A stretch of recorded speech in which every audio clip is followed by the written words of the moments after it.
Even episode की शुरुआत में हम देखते हैं कि सावसान अपनी डिबेट टीम के लिए 4 डिबेटर का इंटरव्यू लेने के लिए यहाँ पर आया होती है और जब इंटरव्यू देने के लिए आया होती है तो उन्हें तो पता भी नहीं होती है कि ये डिबेट टीम का इंटरव्यू होती है। और जैसे ही उन्हें पता चलती है कि ये डिबेट टीम का इंटरव्यू होता है सब तो यहाँ पर उठकर यहाँ से चले जा रही होती है, लेकिन सचिन सबको समझाने की कोशिश कर रही होती है लेकिन उसकी बात तो कोई भी नहीं सुन रही होती है। और यहाँ पर तावा होकर अपने सारे टीम मेंबर को बताती है कि माना ने बहुत ज्यादा टैलेंटेड 4 डिबेटर है लेकिन वो अभी डिबेटिंग छोड़ चुका है और यूनिवर्सिटी उसे समझाने की कोशिश किया लेकिन वो किसी की बात ही नहीं मानता। ये सुनकर सावा से पूछती है कि अगर वो इतना टैलेंटेड है तो वो किसी की नजर में क्यों नहीं आया। ये सुनकर नॉनवे से बोलती है कि जब साहो उस यूनिवर्सिटी में आया तो मानन 3rd ईयर में आ गया था इसलिए वो किसी की नजर में नहीं आया। ये सुनकर साहो से बोलती है कि ठीक है उसे हमारी टीम पर लेकर आओ ताकि हम टीम 1 को हरा सके। ये सुनकर टैंजू से बोलती है कि उसे हमारी टीम में लाना इतना आसान नहीं है। ये सुनकर नॉनवे से बोलती है कि तुम चिंता मत करो, मैं उसे कैसे भी करके मना लूंगा हमारी टीम पर आने के लिए। और उसके बाद नॉनवे अपने रूम में जाती है तो वो देखती है कि उसके 2 दोस्त बैठे हुए होते हैं और वहाँ पर वो दोनों आराम कर रहे होते हैं और उनके पास जाकर उन्हें पूछती है कि तुम ये क्या कर रहे हो। तो मेंगवाना से बोलती है कि माना ने हमें बुलाया है कि मेडिटेशन करने के लिए सेहत अच्छा रहता है और दिमाग भी अच्छे से चलती है। और इस टाइम पर माना ना जाती है तो नॉनवे उसके पास जाती है और उसे पैसा देती है क्योंकि माना ने उसे कुछ सामान बेचने के लिए दिया होती है और उसे बोलती है कि तुम्हारे लिए कुछ भी कर सकती हूँ। ये सुनकर माना तो समझ जाती है कि नॉनवे को उससे कुछ चाहिए होती है और उसे पूछती है कि तुम्हें क्या चाहिए। ये सुनकर नॉनवे उसे बोलती है कि हमारी डिबेट टीम भी मुश्किल में चल रही है इसलिए तुम्हारी मदद चाहिए। ये सुनकर तो माना उसे साफ साफ मना कर देती है और वो ऊपर चली जाती है। और मेंगवानो से बोलती है कि क्यों ना तुम सिटी 4 का एग्जाम दे दो। ये सुनकर माननो से बोलती है कि मुझे सिटी 4 का एग्जाम नहीं देना है। ये सुनकर मेंगवानो से बोलती है कि अगर तुम सिटी 4 का एग्जाम नहीं दोगे तो तुम्हें डिप्लोमा नहीं मिलेगा और तुम्हें नौकरी भी नहीं मिलेगा और इसके बाद तुम घर भी नहीं खरीद पाओगे। ये सुनकर नॉनवे उसे बोलती है कि अगर तुम घर नहीं खरीद पाओगे तो तुम्हारी शादी भी नहीं होगा। ये सुनकर माना ने पूछती है कि क्या ये सब चीजें तुम्हारी हो जाएगा। ये सुनकर वो तो चुप हो जाती है और यहाँ पर माना ने बोलती है कि तुम डिप्लोमा के बाद एक अच्छा नौकरी करोगे और अच्छे पैसा कमाओगे लेकिन वो मेरे लिए काफी नहीं है और उसके बाद फिर भी घर खरीदने के लिए अपने पेरेंट्स से ही पैसा लोगे और इसके लिए मेरे पास बहुत ही ज्यादा टाइम है और इस कॉलेज में हम 7 साल तक रह सकते हैं इसलिए मेरे पास बहुत टाइम है। ये सुनकर नॉनवे से बोलती है कि फिर भी तुम्हें एक बार ट्राई करना चाहिए। मैंने देखा है कि तुम लोगों को आसानी से बुद्धू बना लेती हो और तुम्हें इसके ऊपर अपनी फ्यूचर बनाना चाहिए। ये सुनकर मानव ने बोलती है कि इसके लिए मेरे पास बहुत ही ज्यादा टाइम है और वो बोलकर उसे सोने के लिए बोलकर वो खुद ही सो जाती है। और यहाँ पर नॉनवे तो उसे और कुछ बोल ही नहीं पाता और इसके बाद नॉनवे सीआईयू से मिलकर लाइब्रेरी में जाती है क्योंकि लाइब्रेरी में कुछ ऐसा बुक होती है कि वो बाहर नहीं ले जा सकते इसीलिए वो दोनों वहाँ पर छुप कर उस बुक को पढ़ रही होती है। और यहाँ पर सीआईयू से पूछती है कि क्या तुमने मानन को मना लिया तो नॉनवे मना कर देती है और इस टाइम पर लाइब्रेरी का गार्ड आ जाती है तो वो दोनों छुप जाती है। और यहाँ पर नॉनवे जो होती है सीआईयू को गले लगा लेती है और जैसे ही गार्ड चली जाती है तो सीआईयू देखती है कि नॉनवे ने उसे गले लगा लिया होती है और उसे दूर जाती है और उसे बोलती है कि तुमने ये जानबूझकर किया बोलकर उसके ऊपर इल्जाम लगाने लगती है और उसे मारने लगती है। और नॉनवे सीआईयू को बोलती है कि नहीं तुम ये जानबूझकर कर रही हो बोलकर उन दोनों यहाँ पर लड़ने लगते हैं। और यहाँ पर मेंगियान और डेंटेन को कुछ भी समझ में नहीं आ रही होती है तो वो बहुत ज्यादा परेशान हो गई होती है और वो मानन से पूछती है कि एग्जाम के दिन तुम क्या करोगी। तो मानन से बोलती है कि कमिंग फेस्टिवल है तो इसलिए मैं वहाँ पर जाऊंगा। ये सुनकर उसे पूछती है कि क्या तुम्हारे पास टिकट है। तो मानन ने बोलती है कि 3 टिकट है, क्या तुम मेरे साथ चलोगी। ये सुनकर वो दोनों कुछ भी बोलते नहीं है तो मानन ने बोलती है कि तुम परेशान मत हो, तुम जल्दी ही हमारे स्कूल का रेपुटेशन नीचे गिरा दोगे। ये सुनकर वो दोनों बोलती है कि तुम होते हुए हमेशा नहीं कर सकते। और इसके बाद मानन नीचे आती है और बोलती है कि तुम दोनों पढ़ाई करो, मैं बाहर थोड़ा सा वॉक करने के लिए जाती हूँ बोलकर वो यहाँ से चली जाती है। और यहाँ पर बाहर जाकर मानन बैठा हुआ होती है तो उसके पास तावा आती है और उसके साइड में बैठ जाती है और उसे एक फोटो दिखाने लगती है और उसे पूछती कि क्या ये तुम हो। तो मानन उसे कुछ भी नहीं बोलता। और यहाँ पर तावा से बोलती है कि मिस्टर ली मुझे बोल रहे थे कि तुम फर्स्ट ईयर में बहुत ज्यादा टैलेंटेड स्टूडेंट थे और तुम स्टूडेंट काउंसिल का प्रेसिडेंट भी थे और तुम 3 एसोसिएशन का कैप्टन भी थे और तुम्हें नेशनल स्कॉलरशिप भी मिली थी और तुम्हारे ऊपर लोगों का बहुत ज्यादा उम्मीद लगा हुआ था लेकिन पता नहीं अचानक तुम फर्स्ट ईयर में ही ये सब चीज क्यों छूट दिए और तुम सारी सोशल मीडिया से अपने सारी फोटो भी डिलीट करा दिए और उसके बाद तुम क्लास भी बंक करने लगे और कुछ क्लास में तुम फेल भी होते रहे। ये सुनकर मानन पूछती है कि तुम कहना क्या चाहती हो। ये सुनकर तावा से पूछती है कि तुम अचानक इतना नेगेटिव क्यों हो गए। ये सुनकर मानन से बोलती है कि मुझे तो ऐसा नहीं लगता, मैंने डिसाइड कर लिया है कि मैं अपना जिंदगी को अलग तरीके से जीऊंगा। ये सुनकर तावा से बोलती है कि तुम्हारी सुने और वीडियो गेम के खेलने के अलावा और कोई भी हॉबी नहीं है, ना कि तुम्हारी कोई दोस्त है, ना कि तुम कोई क्लास अटेंड करते हो, तुम क्लास में फेल भी होती हो। क्या यह तुम्हारी जिंदगी जीने का एक न्यू तरीका है। ये सुनकर मानन से पूछती है कि क्या इसमें तुम्हें कोई प्रॉब्लम है। तो तावा से बोलती है कि तुम्हें नहीं लगता कि तुम तुम्हारी लाइफ को बर्बाद कर रहे हो। ये सुनकर मानन हंसने लगती है और उसे पूछती है कि तुम्हारी नजर में जिंदगी जीने का बेस्ट तरीका क्या है। क्या चारों तरह से लोगों के सामने घेर कर रहना या उनके सामने बेस्ट बनकर रहना या ग्रेजुएशन के बाद एक अच्छा नौकरी करना। इस तरह का जीने का मतलब एक ट्रेडमिल की तरह भागते रहना जो कि कभी रुकता नहीं है। और अगर कोई इंसान अपनी जिंदगी में इतना अचीवमेंट कर लेती है तो वो ना गिरने के लिए उसे हर वक्त भागना पड़ता है। ये एक साइकिल की तरह है। और उसे पूछती है कि क्या तुम्हें यही मकसद लगती है कि जिंदगी जीने के लिए। ये सुनकर तो ताओ और कुछ भी बोल नहीं पाता। और यहाँ पर मानना से बोलती है कि एक बार समर वेकेशन में मेरी एक दोस्त का एक लेक पर डूबने से मौत हो गया था, लेकिन ताज्जुब की बात यह है कि वो उस लेक पर बार बार जाता था। उस लेक के बारे में उसे जितना पता होगा शायद और किसी को पता भी नहीं होगा। और मैं ऐसी जिंदगी जी कर थक चुकी हूँ। अगर तुम तुम्हारी जिंदगी का मकसद ढूंढने के लिए निकल जाओगी तो उसकी दबाव में तुम्हें झुकना ही पड़ेगा। और मेरी मानना यही है कि रुक कर तुम तुम्हारी जिंदगी का मकसद ढूंढ सकते हो और मैंने रुकना चूज किया है, बोलकर वो यहाँ से चली जाती है। और ताहो मानन की बात सुनकर वो तो कुछ भी समझ में नहीं आ रही होती है, लेकिन वो हनान को कुछ भी बोल नहीं पा रही होती क्योंकि वो तो बहुत ज्यादा कंफ्यूज होती है। और अगले दिन नॉनबे और साहू और टियानजी अपने डिबेट रूम में आ रही होती है क्योंकि टीम 1 ने उन्हें बोला होती है कि तुम 8 बजे से ही अपने डिबेट रूम का इस्तेमाल कर सकते हो, उसके बाद नहीं कर सकते हो। इसीलिए वो सुबह सुबह अपने डिबेट रूम में आ रही होती है ताकि वो प्रैक्टिस कर सकते हैं। और रूम में जैसे आती है तो देखती है कि ताहो वहीं पर है और उसे पूछती है क्या तुम रात भर यहीं पर थे? तो ताहो हाँ बोलती है और बोलती है कि मैं कंपटीशन का लिस्ट चेक कर रही थी तो मुझे पता चला कि वहाँ पर स्कूल ऑफ फाइनेंस भी पार्टिसिपेट किया है। वजह से नॉनबे और साहू सुनती हो तो हैरान हो जाती है और बोलती है कि अगर हम उन्हें हरा देंगे तो हम फेमस हो जाएंगे। ये सुनकर टियानजी उन्हें पूछती है कि वो कौन है तो साहू उसे बता देती है कि वो पिछले साल प्रोफेशनल कंपटीशन का टॉप 4 है। ये सुनकर टियानजी तो हैरान हो जाती है और बोलती है कि वो तो टॉप 4 है, हम उन्हें हराएंगे कैसे? ये सुनकर ताहो उसे बोलती है कि अगर हमारी टीम में मानन आ जाएगी तो हम उन्हें आसानी से हरा सकते हैं। और इसके बाद वो मानन की सारी स्टोरी ने बता देती है कि उसके साथ कोई भी बड़ा हादसा नहीं हुआ था, ना कि उसका कोई फैमिली प्रॉब्लम है, लेकिन उसे आलसपन की बुरी तरह से आदत लग चुकी है। और मानन को ऐसा लगता है कि वो आलस बिल्कुल भी नहीं है और उसे लगता है कि टीवी देखना और वीडियो गेम खेलना जिंदगी जीने का एक बेहतरीन तरीका है। और उसने इससे निकलने के लिए एक बार कोशिश की थी लेकिन आलसपन ने उसे फिर से दबा दिया था। ये सुनकर नॉनवे बोलती है कि असल में वो ग्रेजुएट होना नहीं चाहता तो हम उसका क्या कर सकते हैं? ये सुनकर सायो से बोलती है कि मुझे ऐसा नहीं लगता, उसके भी अंदर कभी ना कभी होप था कि वो भी ग्रेजुएट हो चुके, लेकिन उसका होप अभी खत्म हो चुकी है, हमें सिर्फ उसके अंदर की होप को जगाना है। ये सुनकर ताहो बोलती है कि तुमने सही बोला है, अगर हम उसके अंदर की होप को जगा सके तो वो ग्रेजुएट भी कर लेगा और हमारे डिबेट टीम को भी ज्वाइन कर लेगा, जिस वजह से हमारी तो सारी प्रॉब्लम खत्म हो जाएगी। ये सुनकर उन्होंने बोलती है कि ठीक है, मैं इस बारे में मानन से बात करूंगा, बोलकर वो यहाँ से चली जाती है। और उसके बाद वो मानन के साथ वो लूडो खेल रही होती है तो वो मानन को बोलती है कि अगर मैं जीत के आया तो तुम सिटी 4 का एग्जाम दोगे, अगर तुम जीत के तो तुम 4 डिबेटर बनकर हमारी टीम ज्वाइन करोगी और हमें जिताओगे और तुम्हारे पास 2 ऑप्शन है। ये सुनकर मानन बोलती है कि ऑप्शन सी। ये सुनकर नॉनवे से बोलती है कि वहाँ पर ऑप्शन सी नहीं है। तो मानन से बोलती है कि जब तुम्हारे पास कोई चॉइस नहीं होती है तो तुम ऑप्शन सी को चॉइस करो। ये सुनकर नॉनवे से बोलती है कि तुम्हें ग्रेजुएट होने में डर क्यों लग रहा है, तुम बहुत ज्यादा कमजोर हो। ये सुनकर मानन से बोलती है कि तुम बहुत ज्यादा बोरिंग हो और क्या तुम्हारी कोई गर्लफ्रेंड है, तुमने कभी यंगजी को हराया है? हम दोनों ने इत्तेफाक से मिला है इसलिए मुझे अकेले छोड़ दो। ये वजह से नॉनवे सुनती है उससे तो गुस्सा आती है और बोलती है कि हम दोनों एक ही रूम में रहते हैं और मैं तुम्हें अपने भाई की तरह मानती हूँ, बोलती है और अपना गुटी को नीचे गिरा कर यहाँ से चली जाती है। और मानन देखती है कि वहाँ पर नॉनवे जीत गया होती है और ये बात तो नॉनवे को बताती है, लेकिन नॉनवे उसकी बात पर ध्यान नहीं देती है और वो यहाँ से चली जाती है। और यहाँ पर एंगी डिबेट रूम में बैठा हुआ होती है तो टियानजी उसे देखती है और चुपके से जैसे जा रही होती है तो एंगी से बोलती है कि अभी टीम 1 का डिबेट रूम यूज करने का टाइम है। तो टियानजी बोलती है कि मैं यहाँ पर तुमसे मिलने के लिए आया था, बोलकर उसके पास जाती है। उसे बोलती है कि मैंने तुम्हें और लिंगियान को गलत समझा था, इसलिए उसे माफी मांगती है। बोलती है कि ये कुकीज मैंने खुद अपने हाथों से बनाया है, बोलकर उसे देने लगती है। तो एंगी उसे साफ साफ मना कर देती है, बोलती है कि मैं मीठा नहीं खाता। ये वजह से टियानजी सुनती हो तो मायूस हो जाती है और यहाँ पर उसे पूछती है क्या तुम अभी तक मेरे ऊपर गुस्सा हो, लेकिन यहाँ पर एंगी उसे कुछ भी बोलता नहीं है, इसीलिए टियानजी तो और भी ज्यादा मायूस हो जाती है। और जैसे ही एंगी टियानजी का फेस देखती है उसे तो बुरा लगती है। और यहाँ पर टियानजी जैसे ही जाने वाला होती है तो एंगी से रुक कर बोलती है कि वही कुकीज इस टेबल के ऊपर रख दो। ये वजह से टियानजी सुनती हो तो बहुत ज्यादा खुश हो जाती है और कुकीज को टेबल के ऊपर रखकर यहाँ से चली जाती है। और जैसे ही टियानजी यहाँ से चली जाती है तो एंगी जाकर उस कुकीज को खाने लगती है। जैसे वो खाती है उसे तो बहुत ज्यादा अच्छा लगने लगती है तो और भी ज्यादा खाने लगती है। और इस टाइम पर जिनान आ जाती है और उसे बोलती है कि मुझे नहीं लगता था कि तुम कभी मीठा खाते होगे। और उसे पूछती है कि ये कुकीज किसने लेकर आई थी। तो यहाँ पर एंगी बोलती है कि उन्होंने शायद छोड़ दिया होगा और मुझे भूख लग रहा था तो मैं खा लिया था। और यहाँ पर जैसे ही जिनान खाती है वो भी बोलती है कि ये कुकीज बहुत ही ज्यादा अच्छी है। और इसके बाद वो अपने कंपटीशन के बारे में बात करने लगते हैं। और यहाँ पर नॉनवे अपने रूम में बैठा हुआ होती है तो वो मानन को लैपटॉप को देखने लगती है और उसके बाद उसकी लैपटॉप के पास जाती है और वो सिटी 4 की एग्जाम की फॉर्म को ओपन करती है। और उसके बाद वो मानन की स्टूडेंट आईडी को ढूंढने लगती है और जैसे ही ढूंढ रही होती है तो इस टाइम पर मानन आ जाती है और वो मानन आकर उसे पूछती है कि तुम क्या कर रहे हो। ये देखकर नॉनवे तो नर्वस हो जाती है और मानन को बोलती है कि अगर मैं बोलूंगा कि मैं तुम्हारी शर्ट की बुटाम ढूंढ रही थी क्या तुम बिलीव करोगे। तो मानन हाँ बोलती है और वो जाकर अपने सीट में बैठ जाती है। लेकिन वो जैसे ही अपने लैपटॉप को देखती है तो समझ जाती है कि वो मेरी स्टूडेंट आईडी ढूंढ रही होती है, लेकिन उसे वो कुछ बोलता नहीं है। और यहाँ पर नॉनवे बोलती है कि तुम्हें झूठ नहीं बोलना चाहता था, मैं चाहती हूँ कि तुम सिटी 4 का एग्जाम दो। ये बात जैसे ही मानन सुनती है तो गुस्से में आ जाती है और उसे बोलती है कि एक सवाल का जवाब दो, क्या मेरी कोई हक नहीं है कि मैं जब चाहूँ तो फेल हो सकूं? तुम तो हर वक्त टीम 1 को हराने के बारे में सोच रही हो, मैंने इस बारे में तुम्हें कभी कुछ बोला है क्योंकि वो तुम्हारी लाइफ है और तुम मेरी लाइफ में इंटरफेयर मत करो। और यहाँ पर नॉनवे देखती है कि मानन तो बहुत बहुत ज्यादा गुस्से में है और उसे पूछती है कि क्या तुम मेरे ऊपर गुस्सा हो। ये सुनकर मानन मुस्कुराने लगती है और उसे बोलती है कि इसकी वजह से मैं तुम्हें पे नहीं करूंगा। ये सुनकर नॉनवे तो खुश हो जाती है क्योंकि मानन उसके ऊपर गुस्सा नहीं होती है ना, इसीलिए। और यहाँ पर वो यहाँ से चली जाती है और यहाँ पर नॉनवे का टीम को डिबेट का टॉपिक मिल गया होती है जो कि कंफर्ट जोन से बाहर आना चाहिए और इस बारे में वो बात कर रही होती है। बात करते करते बात वो मानन के पास पहुंच जाती है। अगर हम मानन को उसकी कंफर्ट जोन से बाहर निकल कर आ जाएंगे तो वो हमारी मदद करेगा और यहाँ पर सब डिसाइड करते हैं कि हम उसकी मदद करेंगे, लेकिन उसके साथ जाकर बात करना करेगा। तो यहाँ पर ताहो बोलती है कि मैं जाकर उसके साथ बात करूंगा और उसके बाद वो जाकर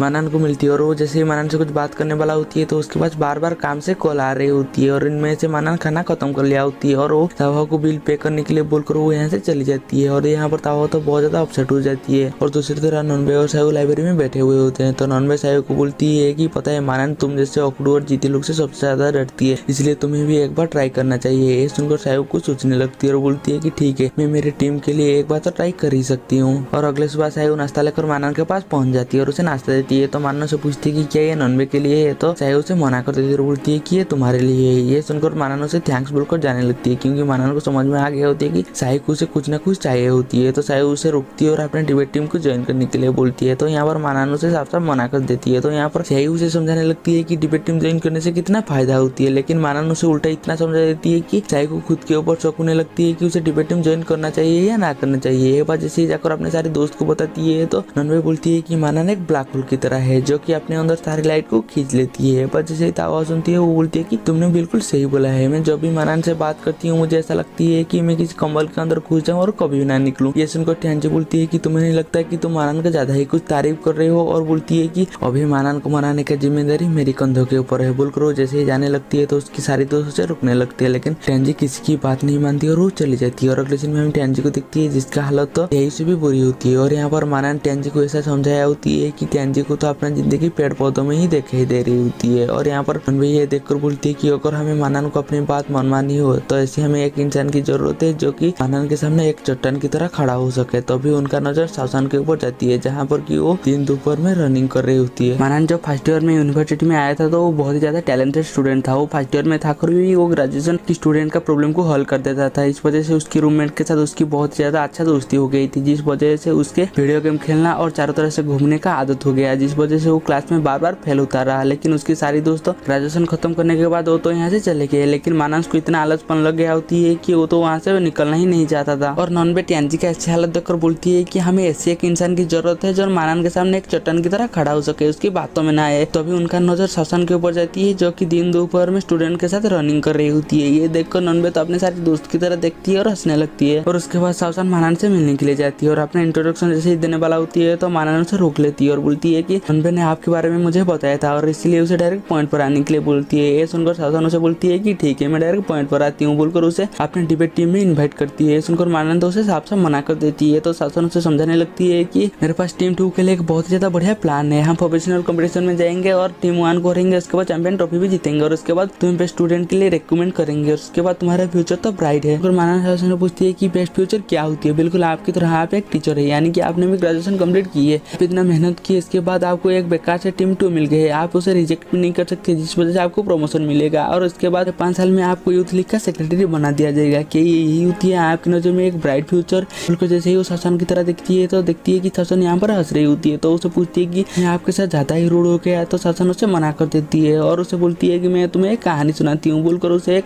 डॉक्टर की कहानी सुनाती है जो कि अपने जिंदगी में कभी भी हार नहीं मानता था और हमेशा मेहनत करता था, जिस वजह से उसे हमेशा कामयाब मिलती थी। ये सुनकर मानव ने पूछती है कि आप ये कहानी मुझे क्यों सुना रही है, ये तो मैं प्राइमरी स्कूल में पढ़ चुकी हूँ। ये सुनकर शासन उसे बोलती है कि मैं तुम्हारी अंदर की जोश को जगाना चाहती हूँ ताकि तुम भी अपनी जिंदगी में मेहनत करो। ये सुनकर मानन बोलती है कि मुझे कुछ काम याद आ गया, बोलकर वो यहाँ से भाग जाती है क्योंकि उसे समझ में आ गया होती है कि शासन को अपनी बात में नहीं ला सकती, बोलकर वो यहाँ से भाग जाती है। और शासन उसे समझाने की कोशिश करती है लेकिन वो उसकी बात नहीं मानती। तो मानन शासन से भाग कर आकर एक कैफे में बैठा हुआ होती है और वो जोश पी रही होती है और चारों तरह से देख रही होती है। और अचानक जैसे उसकी नजर अपने सामने जाती है तो देखती है कि शासन उसके बिल्कुल सामने ही बैठा हुआ होती है। और यहाँ पर शासन उसे बोलती है कि मैं तुम्हें और एक कहानी बताती हूँ, बोलकर उसे एक मछली की कहानी बताती है जो कि अपनी जिंदगी में तैर कर अपने घर में आती है और जैसे ही वो बच्चे पैदा करती है तो उस वक्त उनका मौत हो जाती है। ये सुनकर मानन से पूछती है कि ये कहानी मुझे क्यों सुना रहे हो, तो शासन बोलती है कि मैं तुम्हें इंस्पायर करना चाहती हूँ। ये सुनकर मानन तो समझ जाती है कि वो शासन से इतना बात करेगी उतना इसका दिमाग खराब करेगी, इसलिए वो उसे बोलती है कि मुझे कुछ काम याद आ गया, बोलकर वो यहाँ से भाग जाती है।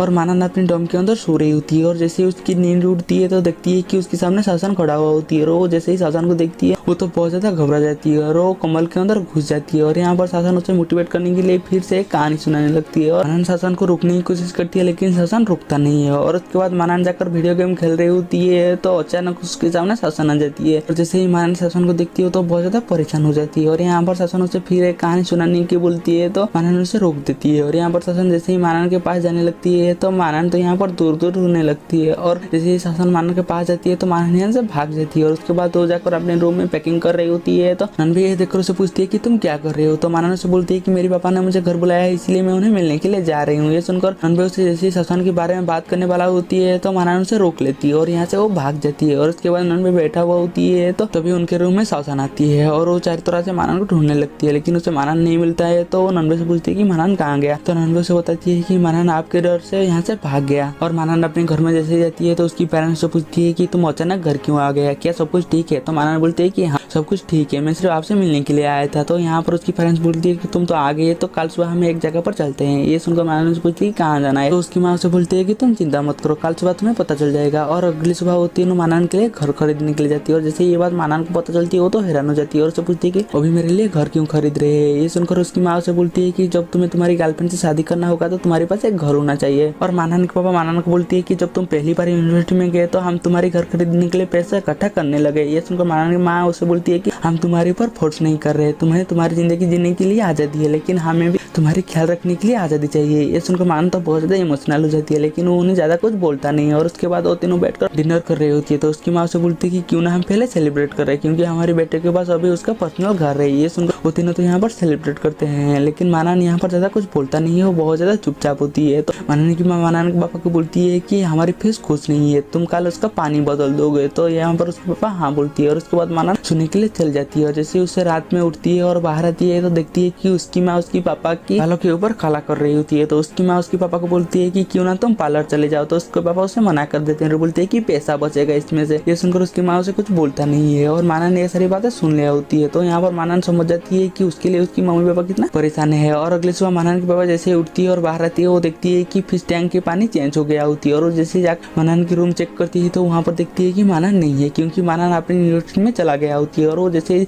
अपनी यूनिवर्सिटी में जा रही होती है तो खुद का ही पुराना डिबेट कंपटीशन देख रही होती है। ये देखकर वो सोचती है कि मेरे आजादी के बदले में पेरेंट्स की आजादी नहीं छीनना चाहती हूँ बोलकर वो नन्हे को कॉल करती है। और जैसे ही नन्हे कॉल उठाती है तो उसे पूछती है कि कल रात को मैंने तुम्हें कॉल किया था लेकिन तुमने कॉल क्यों नहीं उठाया। तो मानन उसे बोलती है कि मैं बिजी था और उसे पूछती है क्या तुम मेरे काम कर दोगे। तो नन्हे हाँ बोलती है। तो यहाँ पर मानन उसे बोलती है कि तुम मेरे रूम में जाओ और थर्ड ड्रॉ में मेरी स्टूडेंट आईडी है और तुम सिटी 4 के लिए मेरा नाम साइन अप कर दो। और उसे पूछती है क्या तुम्हारी टीम को अभी भी मेरा जरूरत है। ये सुनकर नन्हे तो बहुत ज्यादा खुश हो जाती है और उसे हाँ बोल देती है। और अगले सीन में मानन बहुत ज्यादा एटीट्यूड से डिबेट रूम में घुस जाती है और बोलती है कि चलो बच्चों मैं तुम्हें सिखाऊंगा कैसे टीम 1 को। ये बोलकर जैसे वो सामने देखती है वहाँ पर टीम 1 बैठा हुआ होती है और वो सही देख रही होती है। ये देखकर मानन बात को घुमाने के लिए बोलती है कि पैकेट 7301 किसका है। तो कोई जवाब नहीं देता तो उन्हें सॉरी बोलकर ये यहाँ से चली जाती है। और उसके बाद वो गार्डन में जाती है तो वहाँ टीम 2 बैठा हुआ होती है और वो नन्हे से पूछती है कि क्या तुमने मेरा नाम रजिस्टर कर दिया है सिटी 4 के लिए। तो मानन हाँ बोलती है। और यहाँ पर उन्हें पूछती है कि क्या तुम्हारी टीम में मेरा जरूरत अभी भी है। तो यहाँ पर उसके टीम मेंबर सब हाँ बोलती है। और उसके बाद वो चारों को एक कंपटीशन में दिखे जाते हैं जिसका टॉपिक होती है कि कंफर्ट जोन में रहना चाहिए या ना रहना चाहिए। इस टॉपिक की वजह से मानन अपने जितने भी गलती क्या होती है कंफर्ट जोन की वजह से सारी बात तो याद आ रही होती है। और यहाँ पर मानन की परफॉर्मेंस बहुत ही ज्यादा अच्छा होती है जिस वजह से वो इस कंपटीशन को जीत जाती है। यहाँ पर मानन की टीम तो कंपटीशन जीतने के लिए बहुत ज्यादा खुश होती है लेकिन मानन किसी से ज्यादा बात नहीं करता और वो बाहर चली जाती है। और वो जैसे वो जा रही होती है तो उसके पास उसके पापा का कॉल आती है और उसे वो पैसे भेजने की बात करती है। तो मानन उन्हें मना कर देती है, बोलती है कि मैं अभी पार्ट टाइम जॉब शुरू कर चुका हूँ इसलिए आपको मुझे वो पैसे भेजने की कोई भी जरूरत नहीं है। ये सुनकर उसकी पापा बोलती है कि ठीक है तुम ऐसी मेहनत करते रहो बोलकर वो कॉल काट देती है। और उसके बाद शासन अपने सारे स्टूडेंट को बोल रही होती है कि हम पुराना कंपटीशन का रिव्यू करेंगे, हमारी जितने भी प्रॉब्लम होती है हम उसके बारे में ही बात करेंगे। और उसे बोलती है कि सब एक दूसरे का खाना ढूंढना शुरू करो। ये सुनकर नॉनवेज तो उसका उल्टा ही करती है, वो साइयो का तारीफ करती है तो सब यहाँ पर एक दूसरे का तारीफ करने लगते हैं। ये सुनकर शासन नॉनवेज के पास जाती है और उसे बोलती है कि मैं तुम्हें हॉटपॉट खिलाऊंगा। ये सुनकर नॉनवे तो बदल जाती है और उसके बाद वो सबका बुराई करने लगती है और वो मानान के जैसे ही बुराई करने लगती है तो ताहो ये देखकर मानान की गलती है तो वो अपने ऊपर ही ले जाती है और उसके बाद वो बैठे हुए होती है तो सासन को चुप करती है और बोलती है कि हमने इस कंपटीशन को जरूर जीत लिया होगा, लेकिन इसमें से हमारे बहुत ज्यादा प्रॉब्लम है। ये बोलकर जैसे ही आगे बात करने वाला होती है तो इस टाइम पर टीम 1 डिबेट रूम के अंदर आ जाती है और वो बोलती है कि सेकंड टीम का सबसे बड़ा प्रॉब्लम है कि उनका सेकंड डिबेटर जो कि नॉनवे होती है, जैसे ही नॉनवे सुनती है तो गुस्से में जाती है और वो एंजी के साथ जैसे ही लड़ाई करने वाला होती है तो जिनान सबको रोककर बोलती है कि टीम 2 का सबसे बड़ा प्रॉब्लम है कि उनमें ही सब में ही एक एक प्रॉब्लम है। ये बात जैसे ही टीम 2 सुनती है तो गुस्से में आ जाती है और जिनान से जैसे ही लड़ने वाला होती है तो ससन को शांत करती है और बोलती है कि हम एक ही स्कूल में हैं, हमें ऐसा लड़ना नहीं चाहिए। ये सुनकर जिनान बोलती है कि रूल्स है रूल्स। ये सुनकर टेंजी बोलती है कि 8 बजे के बाद तुम इस रूम को इस्तेमाल कर सकते हो। बोलकर जैसे ही घड़ी की तरह दिखती है तो दिखती है कि 8 बज गए होते हैं। इस वजह से वो चुप हो जाती है और यहाँ पर ससन उसे बोलती है कि तुम सब शांत रहो, मैं बात करती हूँ। बोलकर वो यंगजी के पास जाती है और उसे बहुत ज्यादा गुस्से में दिखती है। तो अगले सीन में हम देखते हैं कि सेकंड टीम गार्डन में बैठा हुआ होती है और यहाँ पर ससन बात घुमाने के लिए बोलती है कि बाहर की तरह ठंडी पवन हो रही होती है, इसलिए मैं उसे ज्यादा कुछ बोला नहीं है। और यहाँ पर नॉनवे उसे बोलती है कि आप उसके सामने 1 मिनट तक भी खड़ा नहीं हो सके। तो यहाँ पर ससन उसे चुप कर देती है और यहाँ पर उनका जितना भी प्रॉब्लम होती है सब बताने लगती है और उसे सुधारने के लिए बोलती है। और यहाँ पर जैसे ही उनका मीटिंग खत्म होती है तो ससन उसे बोलती है कि मुझे कुछ साल से मिलने जाना है। बोलकर वो यहाँ से चली जाती है। तो यहाँ पर नॉनवे उन्हें रोकती है और बोलती है कि आपने वादा किया था कि हॉटपॉट खिलाएंगे, लेकिन यहाँ पर ससन उससे तो और कुछ ज्यादा बोलता नहीं है और यहाँ पर बोलती है कि मुझे कुछ साल से मिलना है। बोलकर वो यहाँ से भाग जाती है और यहाँ पर ससन जैसे ही चली जाती है तो ताहो उसे बोलती है कि मुझे भी जाना है। बोलकर वो जैसे ही जाने वाला होती है तो सायो उसे रोकती है और उसे पूछती है कि तुम कहाँ पर जा रहे हो। तो यहाँ पर ताहो उसे बोलती है कि मुझे मेरी बॉयफ्रेंड से मिलने के लिए जाना है। बोलकर वो जैसे ही जाने वाला होती है तो सायो उसे रोककर बोलती है कि तुम्हारी तबियत कुछ सही नहीं लग रही है, इसलिए तुम्हें नहीं जाना चाहिए। तो ताहो उसे बोलती है कि हम पहले से ही डिसाइड किए थे कि आज हम मिलेंगे, इस वजह से मुझे जाना पड़ेगा। बोलकर वो यहाँ से चली जाती है और यहाँ पर टेंजी डिबेट रूम में जाती है जहाँ पर कि एंजी बैठा हुआ होती है और वो जाकर एंजी के सामने बैठ जाती है और कुकीज सामने रख देती है। ये देखकर एंजी उसे बोलती है कि मैंने तुम्हें मना किया था कि मेरे लिए कुकीज लेकर आने के लिए। ये सुनकर टेंजी उसे बोलती है कि मैं ये तुम्हारे लिए नहीं खुद के लिए लेकर आई हूँ। बोलकर वो खाने लगती है और एंजी टेंजी को उसे खाते हुए देखकर उससे भी खाने का मन करती है, लेकिन वो कुछ बोल नहीं पाता था। और यहाँ पर टेंजी एंजी को देखकर समझ जाती है कि उसे भी खाने का मन है तो वो एंजी को बोलती है अगर तुम्हें खाने का मन है तो तुम खा सकते हो। ये सुनकर एंजी एक बाइट लेती है और जैसे ही खाती है तो उसे उसकी बचपन की बात याद आ जाती है जहाँ पर कि एंजी बचपन में बहुत ज्यादा मोटा होती है और जैसे ये बात उसे याद आती है तो कुकीज वहीं पर गिरा देती है और वो बाहर चली जाती है। तो हमें पता चलती है कि एंजी बचपन में बहुत ज्यादा मोटा होती है और वो एक लड़की को पसंद करता था और उसे वो लव लेटर भी दिया था, लेकिन वो मोटा होने की वजह से वो लड़की उसका लव लेटर ची दिया था, उसका मजाक उड़ाया था, इसीलिए एंजी बचपन से मीठा नहीं खाता था। और दूसरी तरफ ताहो अपने बॉयफ्रेंड के साथ घूम रही होती है तो हमें यहाँ पर साफ साफ पता चलती है कि ताहो का बॉयफ्रेंड ताहो के साथ इसलिए है ताकि वो अपने काम निकाल सके और वो ताहो से कुछ सही से बात भी नहीं करता था, लेकिन ताहो को सब कुछ भी समझ में नहीं आता था। और नॉनवे और सायो ताहो के लिए दवाई लेकर आ रही होती है तो अभी नॉनवे का नजर कैफे में जाती है तो वो सायो को बोलती है कि चलो कुछ पीते हैं। तो सायो से बोलती है कि मेरे पेट भरा हुआ है और जैसे नॉनवे उसे बोलती है कि ये मेरी तरह से है तो सायो और खुद को रोक नहीं पाता और भाग कर जाती है और दोनों लाइन में खड़े हुए होते हैं। जैसे उनका पारी आती है तो उन्हें बोलती है कि कपल के लिए 1+1 फ्री है। वजह से सायो सुनती है और नॉनवे को गले लगा लेती है और बोलती है कि बेबी तुम बेस्ट हो। सुनकर नॉनवे भी उसका साथ देने लगती है जिस वजह से उन्हें 1+1 फ्री मिल जाती है और दोनों अपने हाथ पर हाथ डालकर आ रही होती है। और यहाँ पर जैसे बाहर आती है तो सायो अपना ड्रिंक चेक करती है तो बोलती है कि ये जो मैं ऑर्डर किया था वो नहीं है। और यहाँ पर नॉनवे भी टेस्ट करती है तो बोलती है कि ये मैंने जो ऑर्डर किया था वो नहीं है। तो यहाँ पर दोनों जैसे ही एक दूसरे का टेस्ट करते हैं तो हमें पता चलती है कि कैफे वाले ने जानबूझकर उन दोनों का ड्रिंक अलग कर दिया था। और हमें यहाँ पर ये भी पता चलती है कि उनका कोई छुपकर फोटो भी उठा रही होती है और वो जैसे आगे जाती है तो वो दोनों एक दूसरे का ड्रिंक भी एक्सचेंज कर लेते हैं और एक दूसरे से साइड भी हो जाती है। और अगली सुबह सायो जैसे ही डिबेट रूम में आ रही होती है तो वो देखती है कि उसे बच्चे घूर घूर कर देख रही होती है। यह देखकर सायो को ऐसा लगती है कि वो डिबेट रूम में है ना, इसलिए वो बहुत ज्यादा फेमस हो गई है, इसलिए उसे ऐसे देख रही होती है। ये देख कर तो वो बहुत ज्यादा खुश हो जाती है और वो अपने डिबेट रूम में आ जाती है। और यहाँ पर जैसे ही वो कुछ आगे बात करने वाला होती है तो इस टाइम पर डेंगली रूम में आ जाती है और बोलती है कि ये डिबेट रूम अभी टीम 1 यूज करेगी क्योंकि कल उसका बहुत ज्यादा इंपॉर्टेंट कंपटीशन है। ये सुनकर सायो से बोलती है कि तुमने ही बोला था 8 बजे से पहले हम रूम को इस्तेमाल करेंगे। ये सुनकर डेंगली से बोलती है कि इमरजेंसी में टीम 1 8 बजे से पहले भी इस रूम को इस्तेमाल कर सकती है। ये सुनकर तो टीम 2 भड़क जाती है और जैसे वो डेंगली के साथ लड़ाई करने वाला होती है तो शासन को शांत करती है। और अगले सीन में हम देखते हैं कि टीम 2 गार्डन में बैठा हुआ होती है और यहाँ पर शासन का गुस्सा शांत करने के लिए बोलती है कि नेचर में पढ़ाई करना कितना अच्छा होती है और उन्हें बोलती है कि अभी हमारे सामने लेजेंडरी फॉलिन कॉलेज है जो कि पिछले साल प्रोफेशनल कंपटीशन का टॉप 4 था। अगर हम उन्हें हरा देंगे तो हम टीम 1 के सामने कुछ बोलने का काबिल बन जाएंगे। ये सुनकर टीम 2 शासन के बात पर एग्री कर जाती है और उसके बाद शासन उनकी ओपोनेंट टीम के बारे में उन्हें बताने लगती है। और सायो जैसे ही अपना डिबेट प्रैक्टिस खत्म कर अपने रूम में जाती है तो उसकी दोस्त उसके पास भागते हुए आती है और उसे अंदर ले जाकर एक चेयर में बैठा देती है और उसे पूछती है कि ये सब कब से चल रहा है। ये बात सुनकर सायो को तो कुछ भी समझ में नहीं आ रही होती है और टेंजी भागते हुए सायो के पास आती है और उसे बोलती है कि तुम्हारी और नॉनवे की फोटो वायरल हो गई है और उसे वो फोटो दिखाने लगती है। असल में ये वही फोटो होती है जिस टाइम पर नॉनवे और सायो कैफे से एक दूसरे का हाथ पकड़कर बाहर बाहर आ रही होती है और ये फोटो जैसे ही सायु दिखती है तो हैरान हो जाती है। और दूसरी तरफ नॉनवे अपने डॉम में बैठा हुआ होती है और उसे जैसे ही पता चलती है कि उसके रूम में सायु आ रही होती है तो उसके पास भागते हुए जाती है। और यहाँ पर जैसे ही सायु नॉनवे को देखती है, इसका गला पकड़ लेती है। तो यहाँ पर नॉनवे उसे माफी मांगती है और बोलती है कि मैं तुम्हारे टिश्यू पेपर में मेरे बास्केटबॉल साफ करता था। ये सुनकर सायु से बोलती है कि तभी मैं सोचूं मेरा टिश्यू पेपर जल्दी क्यों खत्म हो जाता था। और उसे बोलती है कि मैं वहाँ पर इसलिए नहीं आई हूँ बोलकर उसे उन दोनों का कपल वाला फोटो दिखाती है। और ये फोटो जैसे ही नॉनवे देखती हो तो हैरान हो जाती है और वो सायु को बोलती है कि हम दोनों तो सिर्फ दोस्त है। ये सुनकर सायु से पूछती है कि इस बारे में तुम्हें पता नहीं था। तो नॉनवे उसे मना कर देती है और सायु से बोलती है कि क्या लोगों को दिखाई नहीं देता है कि फ्रेंड कैसे होती है और वो कपल कैसे होती है। और वो नॉनवे से पूछती है कि ये कौन कर सकता है। ये सुनकर नॉनवे को सोचने लगती है और बोलती है कि फोटोग्राफर। ये वजह से सायु सुनती है वो दोनों तो एक दूसरे को देखने लगते हैं और कुछ सोचने लगती है। और अगले सीन में सायु डैंडन का गला पकड़ा हुआ होती है और उसे बोल रही होती है कि ये सब तुमने किया है। ये सुनकर डैंडन उसे बोलती है कि ये सब मैंने नहीं किया, क्योंकि वो फोटो जिसने भी अपलोड किया है वो कोई प्रोफेशनल नहीं है और मैं प्रोफेशनल हूँ और तुम लोग मेरा काम भी देख चुके हो। ये सुनकर सायु कुछ सोचने लगती है और वो डैंडन को छोड़ देती है। और उसके बाद सायु और टैनजी बैठे हुए होते हैं और यहाँ पर सायु अपने पोस्ट के नीचे आया हुआ कमेंट को पढ़ रही होती है, जो कि दो दिल एक जान बहुत ही अच्छे कपल लग रहे हैं। ये कमेंट पढ़कर सायु तो बहुत ज्यादा गुस्से में जाती है और वो टैनजी को पूछती है कि हम दोनों का कुछ ऐसी हरकत है जिस वजह से हम कभी कपल लगे हैं। ये सुनकर टैनजी कुछ सोचने लगती है और उसे एक फ्लैशबैक सीन याद आती है जहाँ पर कि सायु बैठा हुआ होती है और नॉनवे उसके पास आती है और वो दोनों एक ही प्रकार का शूज पहने हुए होते हैं। और यहाँ पर नॉनवे देखती है कि सायु ने अलग तरीके से शूलेस बंधा हुआ होती है, इसीलिए नॉनवे जाकर सायु की शूलेस बांध देती है और उसे सिखाने लगती है कि ऐसी शूलेस बांधना चाहिए। और उसके बाद नॉनवे और सायु पढ़ने के लिए बैठे हुए होते हैं और यहाँ पर सायु एक गाना सुन रही होती है, उसे अच्छा लगती है तो वो एक ईयरकट नॉनवे के साथ भी शेयर करती है। और ये बात जैसे ही टैनजी सायु को बताती है वो बोलती है कि अगर ऐसी बात है तो यहाँ पर हर कोई कपल लगेंगे। ये बात जैसे ही टैनजी सुनती है वो सोचने लगती है कि उसके सामने ऐसी हरकत कौन कौन कर रही होती है। और ये बात जैसे ही उसे याद आती है उससे तो बहुत ज्यादा शर्म भी आने लगती है। और उसके बाद वो चारों एक पेड़ के नीचे बैठे हुए होते हैं ताकि वो अपने डिबेट प्रैक्टिस कर सके। और यहाँ पर मानन जो होती है अपना चाय का तारीफ कर रही होती है और उनका अच्छाईपन उन्हें बता रही होती है। ये सुनकर सायु से बोलती है कि तुम ये सब करना बंद करो और चलो हम डिबेट प्रैक्टिस करते हैं। ये सुनकर मानन से रुकती है और बोलती है कि वहाँ पर कोई मिसिंग है। तो इस टाइम पर तावा हो जाती है और जैसे ही उनके पास आती है तो यहाँ पर सायु से बोलती है कि हम 3 डिबेट करेंगे या ग्रुप डिबेट करेंगे। ये सुनकर टैनजी से बोलती है कि हम ग्रुप डिबेट करेंगे, क्योंकि अगर हम 3 डिबेट करेंगे तो मैं हमेशा 3 डिबेट में फंस जाती हूँ। अरे बात जैसे ही मानन सुनती है वो टैनजी को बोलती है कि तुम चिंता मत करो, मैं तुम्हारी मदद करूंगा। ये सुनकर सायु से बोलती है कि ठीक है, मैं ताहो के साथ टीम बनाती हूँ बोलकर जैसे ही ताहो की तरह देखती है तो वो देखती है कि ताहो यहाँ पर सो गई होती है। और यहाँ पर ताहो को देखती है और बोलती है कि वो कितना थका हुआ लग रहा है, इतना ज्यादा शोर में भी इतना जल्दी सो गया है। ये सुनकर नॉनवे से बोलती है कि ये तो नॉर्मल है, क्योंकि वो 7 क्लब और 3 डिपार्टमेंट संभालती है और उससे जितने भी काम करती है इसके बारे में वो बताने लगते हैं। ये सुनकर टैनजी से बोलती है कि उसका फाइल मुझे तो मैं देखूँ कितना ज्यादा काम करती है। और टैनजी लेकर उसकी फाइल देखती है तो बोलती है कि इसका सिर्फ 5 ही काम और बचा हुआ है। ये सुनकर सायु से बोलती है कि मुझे थोड़ा देखने दो बोलकर जैसे ही फाइल लेती है देखती है कि वहाँ पर 56 काम और भी बचा हुआ होती है। और ये देखकर तो उचार तो बहुत ज्यादा हैरान हो जाती है कि ताहो कितना ज्यादा काम करती है। और यहाँ पर जैसे ही लिस्ट चेक करती है तो सायु देखती है कि यहाँ पर नॉनवे की भी 2 काम होती है, इस वजह से वो नॉनवे को डांटने लगती है। और यहाँ पर और कुछ ज्यादा नॉनवे को बोल पाती है। और यहाँ पर तो नॉनवे देख देती है कि सायु की भी 2 काम होती है तो वो सायु को डांटने लगती है। और यहाँ पर जैसे ही सायु नॉनवे के ऊपर गुस्सा होने वाला होती है तो नॉनवे उसे शांत करा देती है और बोलती है कि वो काम तुम मुझे बोल देती, मैं कर देता। और उन दोनों की ऐसी फाइट टैनजी और मानन देख रही होती है और उन दोनों के ऊपर मुस्कुरा रही होती है। और इस टाइम पर ताहो अपना सर लेकर मानन की पैर के ऊपर रख देती है। और यहाँ पर मानन जैसे ही ताहो की सर नीचे उलेने वाला होती है तो सायु उसे रोक लेती है। और यहाँ पर नॉनवे सबको बोलती है कि क्यों ना हम ताहो का सारी काम कर देते हैं। ये सुनकर सारी मेंबर राजी हो जाती है और उसके बाद वो ताहो का सारी काम करने लगती है। और यहाँ पर ताहो जैसे ही उठती है देखती है कि उसकी काम तो उसकी सारी दोस्त कर लिए होते हैं। ये देखकर वो तो बहुत ज्यादा खुश हो जाती है उसकी सारी दोस्त के ऊपर। और उसके बाद नॉनवे और सायु उनका वही छोटा सा बतख से मिलने के लिए आए होते हैं और वो ताहो के बारे में बात कर रहे होते हैं कि उसे दूसरों को मना करना नहीं आता। और वो दोनों उस बतख को अपने पास बुला रही होती है। ये देखो नॉनवे से बोलते कि हम इस बतख को एक नाम दे दे। तो यहाँ पर सायु से एक नाम सोचने के लिए बोलती है। ये सुनकर नॉनवे से एक नाम सोचती है जिसका नाम युवोंग रखने के लिए वो बोलती है और इस बात पर ताहो भी एग्री कर लेती है। और दूसरी तरफ ताहो काम कर रही होती है और उसके ऊपर काम का इतना ज्यादा प्रेशर होती है कि वो काम करते करते बेहोश हो जाती है। और कुछ समय के बाद सायु आकर उठाती है और उसे बोलती है कि अगर तुम्हें सोने का मन हुआ तो तुम ऊपर क्यों नहीं चली गई, नीचे क्यों जमीन पर सो रही होती है। ये सुनकर ताहो उसकी बात को घुमाने के लिए बोल देती है कि मैं यहाँ पर एक्सरसाइज कर रही होती हूँ बोलकर वो फिर से काम करने के लिए चली जाती है। और सायु डिबेट रूम में बैठा हुआ होती है और उसकी और नॉनवे को लेकर जो कपल पोस्ट होती है उसको देख रही होती है। और इस टाइम पर नॉनवे पीछे से आ जाती है और सायु के कंधे पर हाथ रख देती है। ये देखकर सायु को तो नॉनवे को देखती ही रह जाती है और जैसे ही सायु को हो जाती है तो वो अपना सर नॉनवे के पेट पर मारती है, जिस वजह से नॉनवे को तो बहुत ज्यादा दर्द होने लगती है। और नॉनवे जाकर साइड में बैठ जाती है और सायु नॉनवे को बोलती है कि हमारे कपल पोस्ट के बारे में हम क्या करेंगे। ये सुनकर नॉनवे से बोलती है कि तुम चिंता मत करो, कुछ दिन के बाद ये सब लोग भूल जाएंगे। और इसके बाद सायु जो होती है नॉनवे को उन दोनों का फोटो दिखाने लगती है और बोलती है कि मुझे तुमसे जुड़कर रहना इतना भी पसंद नहीं है। और इस टाइम पर पीछे से जिनान आ जाती है और उस फोटो को देखती है और बोलती है कि तुम नंबर 6 हो, बोलकर हो जाकर अपना फाइल लेने लगती है। तो ये सुनकर साई उसे पूछती है कि तुम कहना क्या चाहते हो। तो जिनान से बोलती है कि हम सब इस कपल ग्रुप का शिकार है और उन लोगों ने मुझे और एंजी को भी कपल बना दिया था और तुम्हारी हालत से तो हमारी हालत और भी ज्यादा बुरा था क्योंकि हम तो नंबर 1 पर थे। और उस साई के पास जाकर उसे बोलती है क्या तुम्हें इसी बात से परेशानी नहीं है, तो हम तुमसे बेहतर थे। ये बोलकर जिनान तो यहाँ से चली जाती है, लेकिन साई को तो बहुत ज्यादा गुस्सा आने लगती है जिनान के ऊपर और नॉनबे साई को शांत करने लगती है। और उसके बाद वो चेक करती है तो देखती है कि जिनान जो बोल रही थी वो सच बोल रही थी। और यहाँ पर ध्यान खड़ा हुआ होती है और उसके पास क्वीन आती है। तो यहाँ पर ध्यान उसे लेटेस्ट कपल का फोटो देती है और हमें यहाँ पर पता चलती है कि असल में वो कपल ग्रुप क्वीन ही चलाती है। और यहाँ पर जैसे ही क्वीन जा रही होती है तो ध्यान उसे रोकती है और उसे बोलती है कि ऐसा ही चलता रहा था तुम जल्दी पकड़ा जाओगे और शायद तुम्हें कभी भी माफ नहीं करेगा। ये सुनकर क्वीन उसे बोलती है कि तुम हम जैसे फैन का दर्द कभी नहीं समझ पाओगे, बोलकर वो यहाँ से चली जाती है। और यहाँ पर ताहो अपने बॉयफ्रेंड जिनसान के साथ मूवी देखने के लिए आया होती है, लेकिन ताहो को बार बार कॉल आ रही होती है क्योंकि उसकी एक दोस्त का ब्रेकअप हो गया था। इस वजह से जिनसान को तो बहुत ज्यादा गुस्सा आने लगती है और वो बाहर चली जाती है। और यहाँ पर ताहो उसके पीछे पीछे जाती है और उसे माफी मांगती है। ये देखो जिनसान उसे बोलती है कि अगर मैं ये मेरे दोस्त के साथ देखता तो मैं बहुत ज्यादा एंजॉय करता और उसे डांटने लगती है। तो यहाँ पर जिनसान उसे बोलती है कि मैं मेरे काम की वजह से बहुत ज्यादा थक गया हूँ, इसलिए मैं तुम्हारे साथ डिनर नहीं कर पाऊंगा, बोलकर वो यहाँ से चली जाती है। और यहाँ पर ताहो को तो बहुत ज्यादा बुरा लगती है, लेकिन वो उसे ज्यादा कुछ बोल नहीं पाता। और यहाँ पर ताहो एक स्टोर में जाती है और एक नूडल का पैकेट लेकर बैठा हुआ होती है। तो इस टाइम पर मानन पहुंच जाती है और यहाँ पर मानन भी वही नूडल का पैकेट मंगाती है। तो यहाँ पर स्टोर गर्ल मानन को बोलती है कि यहाँ पर और नूडल नहीं है, आखिरी वाला उन्होंने ले लिया। और यहाँ पर ताहो जैसे ही मानन की आवाज सुनती है तो उसे अपने पास बुलाती है और अपना नूडल का पैकेट मानन को दे देती है। और यहाँ पर मानन नूडल खाने लगती है और यहाँ पर मानन को जो भी चाहिए होती है वो इनडायरेक्टली ताहो को बताती है और यहाँ पर ताहो उसके लिए खरीद कर भी लेकर आ रही होती है। और यहाँ पर ताहो जैसे ही बैठा हुआ होती है तो उसके पास उसकी मैनेजर का कॉल आती है जहाँ पर वो इंटर्नशिप कर रही होती है। और यहाँ पर उसकी मैनेजर उसे डांटने लगती है और इसके बाद ताहो कॉल काट देती है तो वो रोने लगती है। ये देखकर तो मानन को बहुत ज्यादा बुरा लगने लगती है और वो पहली बार ताहो के लिए जाकर टिश्यू खरीद कर लाती है और वो ताहो को देती है और उसे बोलती है कि मुझे पता नहीं था कि तुम इंटर्नशिप कर रहे हो। ये सुनकर ताहो से बोलती है कि इंटर्नशिप मैं नहीं, मेरा बॉयफ्रेंड करता है, मैं थोड़ा सा उसकी मदद कर देती हूँ। ये सुनकर मानन से बोलती है कि तुम स्कूल में जॉब करते हो और डिबेट टीम में है और तुम एक इंटर्नशिप भी करते हो और ये सब क्यों। और जब मैं स्कूल में था तो मेरी छोटी बहन पैदा हुई थी, इसलिए मुझे जल्दी बड़ा होना पड़ा और मेरे पेरेंट्स के काम की वजह से मेरी हमेशा स्कूल बदलती रहती थी, इसलिए मेरे कोई अच्छे से दोस्त नहीं बने थे और इसलिए मैं लोगों का अटेंशन पाने के लिए मैं उनकी मदद करती हूँ। ये सुनकर मानन ताहो को बोलती है कि ये सब सही नहीं है। तो ताहो से बोलती है कि तो मैं क्या करूँ। तो मानन ताहो को अपने पास बुलाती है और उसे बोलती है कि तुम ये सब सुधारो। और अगले दिन ताहो को सही करने के लिए उनकी सारी डिबेट के मेंबर एकजुट हुए होते हैं। और यहाँ पर मानन ताहो को बोलती है कि तुम्हें जो काम ना करने के लिए मन करे तो तुम बेझिझक से मना कर सकते हो। तो यहाँ पर ताहो इस बात पर एग्री कर जाती है और इसके सामने चाहू खड़ा होती है और उसे बोलती है कि तुम अकेला सारी डम की सफाई करोगी और इस बात पर ताहो एग्री कर लेती है। ये सुनकर उसकी सारी टीम मेंबर तो हैरान हो जाती है। और उसके बाद ट्यानजी का बारी आती है और यहाँ पर ट्यानजी बोलती है कि मैं फास्ट डिबेटर के समरी नहीं लिख सकता, तुम मुझे लिख दोगे। और इस बात पर भी ताहो एग्री कर लेती है। ये सुनकर सब तो हैरान हो जाती है। और यहाँ पर मानन ताहो को बोलती है कि मुझे तुम्हारे ऊपर भरोसा है, तुम जरूर ये काम कर लोगे। और अगले दिन में डायरेक्टरली मानन को डांट रही होती है और इस टाइम पर ताहो पहुंच जाती है। तो डायरेक्टरली ताहो से पूछती है क्या क्लब की सारी काम हो गया। तो ताहो से हाँ बोलती है और उसे सारी फाइल देती है। और यहाँ पर डायरेक्टरली सारी फाइल को चेक करती है और वहाँ पर साइन मारती है और उसे पूछती है कि ये फाइल स्कूल मैनेजमेंट के पास कौन लेकर जाएगा। तो ताहो बोलती है कि मैं लेकर जाऊंगा, लेकिन डायरेक्टरली उसे मना कर देती है क्योंकि डायरेक्टरली को पता होती है कि ताहो बहुत ही ज्यादा काम करती है, इसीलिए उसकी साइड में एक लड़की होती है, उसे वो काम देकर वो यहाँ से चली जाती है। लेकिन वो लड़की जो होती है वो एक बहाने में वो फिर से ताहो को देकर वो यहाँ से चली जाती है। और यहाँ पर ताहो से मना भी नहीं कर पाता और ये सब मानन देख रही होती है। तो मानन उसे बोलती है कि ठीक है, मैं तुम्हारे साथ स्कूल मैनेजमेंट चलूंगा और तुम्हें भी एक जगह दिखाना है, बोलकर उसे लेकर फाइल देने के लिए चली जाती है। और उसके बाद वो ताहो को लेकर एक सिंगर के पास जाती है और उसे बोलती है कि तुम्हें सिर्फ 5 गाना सुनना है और कितना भी इमोशनल गाना क्यों ना गए, तुम्हें उसे पैसा नहीं देना है। और इस बात पर ताहो एग्री कर लेती है। और यहाँ पर सिंगर पहले गाना स्टार्ट करती है और बोलती है कि ये मेरे बीमार पापा के लिए, बोलकर वो गाना गाने लगती है। और ये गाना सुनकर ताहो तो बहुत ही ज्यादा इमोशनल हो जाती है। और यहाँ पर सिंगर पहली गाना खत्म करती है और दूसरी गाना जैसे स्टार्ट करने वाला होती है वो बोलती है कि ये मेरी बहन के लिए जिस सजर की सब जरूरत है, बोलकर वो गाने लगती है। और यहाँ पर जैसे ही गाना गा रही होती है तो मानन की नजर ताहो की हाथ पर जाती है, जो कि ताहो पैसा देने के लिए पैसा निकाला होती है। और यहाँ पर जैसे ही ताहो अपने हाथ को देखती है वो भी शौक हो जाती है क्योंकि उसे भी पता नहीं होती है कि वो पैसा कब निकाला होती है। और यहाँ पर ताहो सफाई देने लगती है। तो मानन से बोलती है कि कोई बात नहीं, पैसे अंदर रखने के लिए बोलती है। तो यहाँ पर ताहो जो होती है मानन को बहुत ही इमोशनल होकर देखने लगती है। तो यहाँ पर मानन ताहो को पैसा देने के लिए अलाउ कर देती है। और यहाँ पर ताहो अपने पास जितनी भी पैसा होती है सारी पैसा वो सिंगर को दे देती है और उसके पास जाकर खड़ा हो जाती है और दोनों मिलकर वहीं पर गाना गाने लगते हैं। और यहाँ पर नॉनवे और सायु जैसे डिबेट रूम में आकर उसकी लॉक पिटाने की कोशिश करती है तो उसका लॉक नहीं पिटा पाते, इसीलिए सायु सेफ्टी पिन लेकर उसकी लॉक पिटाने की कोशिश करती है। और इस टाइम पर जिनान आ जाती है और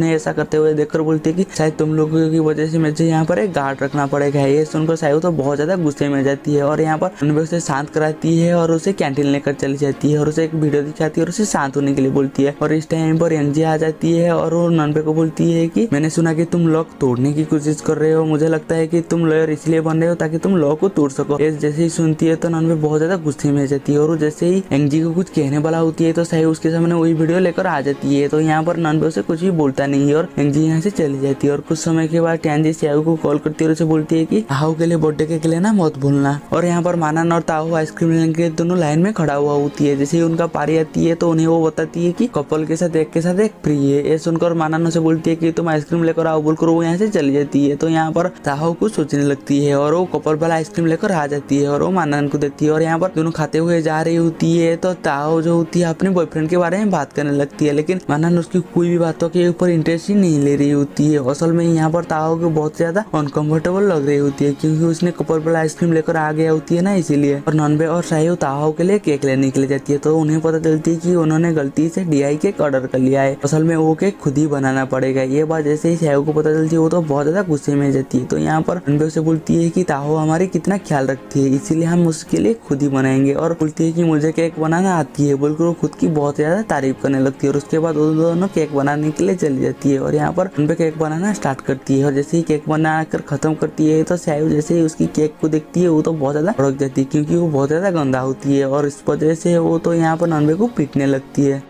और दूसरी तरफ मानन ताहो को बोलती है कि मुझे तुम्हें कोई भी इंटरेस्ट नहीं है क्योंकि मैंने नोटिस किया है जब से तुम आइसक्रीम शॉप से निकले हो बहुत ज्यादा परेशान हो। ये सुनकर ताहो से बोलती है कि मुझे लगता है कि एक लड़की और एक सिंगल लड़का को एक साथ नहीं घूमना चाहिए। ये सुनकर मानन उसे बोलती है कि इतना भीड़ में तुम्हें क्यों कोई देखेगा। ये सुनकर ताहो मानन को बताती है कि मेरी बॉयफ्रेंड मुझे यहीं पर शॉपिंग करने के लिए लेकर आता था और हम इसी रेस्टोरेंट पर खाना खाते थे बोलकर जैसे रेस्टोरेंट के अंदर देखती है कि उसकी बॉयफ्रेंड और किसी लड़की के साथ बैठकर खाना खा रही है और वो बहुत ज्यादा मुस्कुरा रही होती है। देखो तो ताहो शौक हो जाती है और यहाँ पर मानन आकर ताहो की बॉयफ्रेंड को देखने लगती है और यहाँ पर ताहो को तो बहुत ही ज्यादा बुरा लगने लगती है तो वो यहाँ से चली जाती है। और दूसरी तरफ नन्बे और सायु केक लेकर डिबेट रूम के बाहर पहुंच जाती है और वहाँ पर पहले से टैंजी होती है लेकिन उसके अंदर जाने के लिए उनके पास की नहीं होती है। और उस टाइम पर सावसान की लेकर आ जाती है तो नन्बे सावसान के पास जाती है और उन्हें बोलती है कि मुझे उम्मीद नहीं थी कि आप भी चोरी करके की लेकर आएंगे। ये सुनकर सावसान उसे चुप करा देती है और बोलती है कि हम कुछ तुम्हारी तरह नहीं कि हर वक्त लड़ते रहते हैं, मैं ये टीम 1 की कोच से मांगकर लेकर आई हूँ बोलकर जाकर दरवाजा पिटाती है और इसके बाद सारी रूम के अंदर चले जाते हैं। ताहो अपने डॉम में जा रही होती है तो जिनजिन को देखती है और उसके पास जाती है तो जिनजिन उसे बोलती है कि मैंने तुम्हें रेस्टोरेंट के बाहर देखा था। पर जैसे ही ताहो सुनती है उसे समझाने के लिए बोलती है तो यहाँ पर जिनजिन उसे बोलती है कि वो लड़की हमारे डिपार्टमेंट में नहीं हुई थी इसलिए मैंने उसकी मदद कर दी थी जिस वजह से वो मुझे खाने पर लेकर गया था बोलकर वो ताहो को पूछती कि क्या तुम मेरे ऊपर गुस्सा हो। तो यहाँ पर ताहो उसे कुछ भी नहीं बोलता और बोलती है कि मुझे कुछ काम याद रह गया बोलकर वो जैसे ही जाने वाला होती है तो जिनजिन उसे रोक देती है और उसे बोलती है कि मैंने भी तुम्हें एक लड़के के साथ देखा था लेकिन मैंने तो नहीं पूछा कि वो कौन है। ये सुनकर ताहो उसे बताती है कि वो मेरे डिबेट क्लब का एक दोस्त है। ये सुनकर जिनजिन उसे बोलती है कि तुम तुम्हारे दोस्त के साथ घूम सकते हो लेकिन मैं मेरे दोस्त के साथ नहीं घूम सकता और ऐसे भी हम दोनों की रिलेशनशिप में जितना भी ज्यादा प्रॉब्लम आ रहा है इसके वजह सिर्फ मैं ही नहीं हूँ। ये सुनकर ताहो तो शौक हो जाती है और उसे पूछती है कि क्या तुम्हारी उस लड़की के साथ चक्कर चल रहा है तो इसमें मेरा क्या गलती है। ये सुनकर जिनजिन उसे बोलती है कि तुम्हारी गलती कैसे नहीं है, तुम तो हर वक्त अपने फोन में ही लगे रहते हो, क्या तुम्हें याद भी है कि मैं तुम्हारा बॉयफ्रेंड हूँ, तुम मुझे ऐसे ट्रीट करते हो जैसे कि मैं तुम्हारी कोई कोलिग हूँ। और ताहो ऐसी बातें सुनकर वो तो बहुत ज्यादा शौक हो गई होती है और वो जिनजिन को कुछ भी बोल नहीं पा रही होती है। और यहाँ पर जिनजिन ताहो को बताती है कि तुम्हें डेट करना कितना ज्यादा बोरिंग होती है और उसे ये भी बोलती है कि मैं ये बातें सारी तुम्हें समझाने के लिए आया था बोलकर वो यहाँ से चली जाती है। और यहाँ पर ताहो को कुछ भी समझ में नहीं आ रही होती है कि वो क्या करेगा। तो अभी सायु उसे मैसेज करती है कि डिबेट रूम में नन्बे और एंजी लड़ाई कर रही होती है और ये मैसेज जैसे ही ताहो देखती है वो तो भागते हुए डिबेट रूम में आती है और जैसे वो डिबेट रूम के अंदर जाती है तो देखती है कि चारों तरफ से अंधेरा होती है और यहाँ पर अचानक लाइट ऑन हो जाती है और उसे बर्थडे विश करने लगते हैं। और यहाँ पर ये देखकर ताहो तो कुछ भी रिएक्ट नहीं करता और यहाँ पर सब लोग उसे अच्छे फ्यूचर और अच्छे रिलेशनशिप के लिए विश करने लगते हैं। तो ताहो उन्हें रोक कर बोलती है कि आज मेरा बर्थडे नहीं है। सुनकर सायु उसे बोलती है कि हमें पता है कि आज तुम्हारा बर्थडे नहीं है लेकिन कल तुम्हारा बर्थडे है और कल तुम तुम्हारे बॉयफ्रेंड के साथ पूरे दिन रहोगी इसलिए हम तुम्हें डिस्टर्ब नहीं करना चाहते थे। और इस टाइम पर मानन भी आ जाती है और यहाँ पर ताहो जैसे ही उनकी ये बात सुनती है तो मायूस हो जाती है। तो यहाँ पर सारे मेंबरों से पूछती है कि क्या हुआ है और यहाँ पर ताहो उन्हें सारी बात बता देती है। और जैसे ही यहाँ पर एंजी और सायु जैसे ही सुनती है कि जिनसन एक लड़की से था तो ताहो उसे ब्रेकअप करने के लिए बोलते हैं। और यहाँ पर एवा जैसे ही नन्बे सुनती है तो ताहो को बोलती है कि तुम्हें हुई किसी डिसीजन जल्दबाजी से नहीं लेना चाहिए, तुम्हें सोच समझ कर डिसीजन लेना चाहिए। और यहाँ पर शाओचान भी ताहो को बोलती है कि उसने सारी बात तुम्हें क्लियरली बता दिया, कुछ बात छुपाया नहीं। शायद वो सही बोल रहा होगा। ये बात जैसे ही ताहो और टेंजी सुनती हो तो भड़क जाती है शाओचान के ऊपर। और यहाँ पर ताहो देखती है कि उसकी वजह से उसकी सारी टीममेट बहुत ज्यादा अपसेट है, तो वो सबको माफी मांगती है और बोलती है कि आज मेरी बर्थडे है और मैं सबको अपसेट कर रही हूँ। और बोलकर वो केक काटने की बात करती है, लेकिन वो केक काट नहीं पाता। ये देखकर ताहो उसके हाथ पकड़ लेती है और उसे बोलती है कि तुम चिंता मत करो, हम तुम्हारे साथ है। ये सुनकर ताहो को थोड़ा सा अच्छा लगती है और बोलती है कि मैं मेरे रूम में जाकर उसे मैसेज करूंगा और उसे माफी मांगूंगा। ये सुनकर उसकी सारी टीममेट तो हैरान हो जाती है और शायद उसे बोलती है कि इस काम के लिए हम तुम्हारे साथ नहीं देंगे। तो ताहो ने बोलती है कि उसे मेरे साथ रहना कितना बोरिंग होगा। ये सुनकर नॉनवे उसे बोलती है कि तुम्हें इसके बारे में नहीं सोचना चाहिए, तुम्हें वो करना चाहिए जो तुम्हें पसंद है। ये सुनकर ताहो से बोलती है कि मैं तो सिर्फ इतना चाहती हूँ कि मेरे आसपास सब खुश रहे। ये सुनकर मानान बोलती है कि यही तुम्हारी सबसे ज्यादा बड़ी प्रॉब्लम है। और यहाँ पर सब मानान को तरह देखने लगते हैं और टेंजी मानान को पूछती है कि तो हमें क्या करना चाहिए। तो मानान ने पूछती है क्यों ना हम पहले बाहर चली जाए। और उसके बाद सब गार्डन में बैठा हुआ होती है और चाय वो आ रही होती है। तो टेंजी उसे पूछती है कि ताहो कहाँ गया। तो चाय उसे बताती है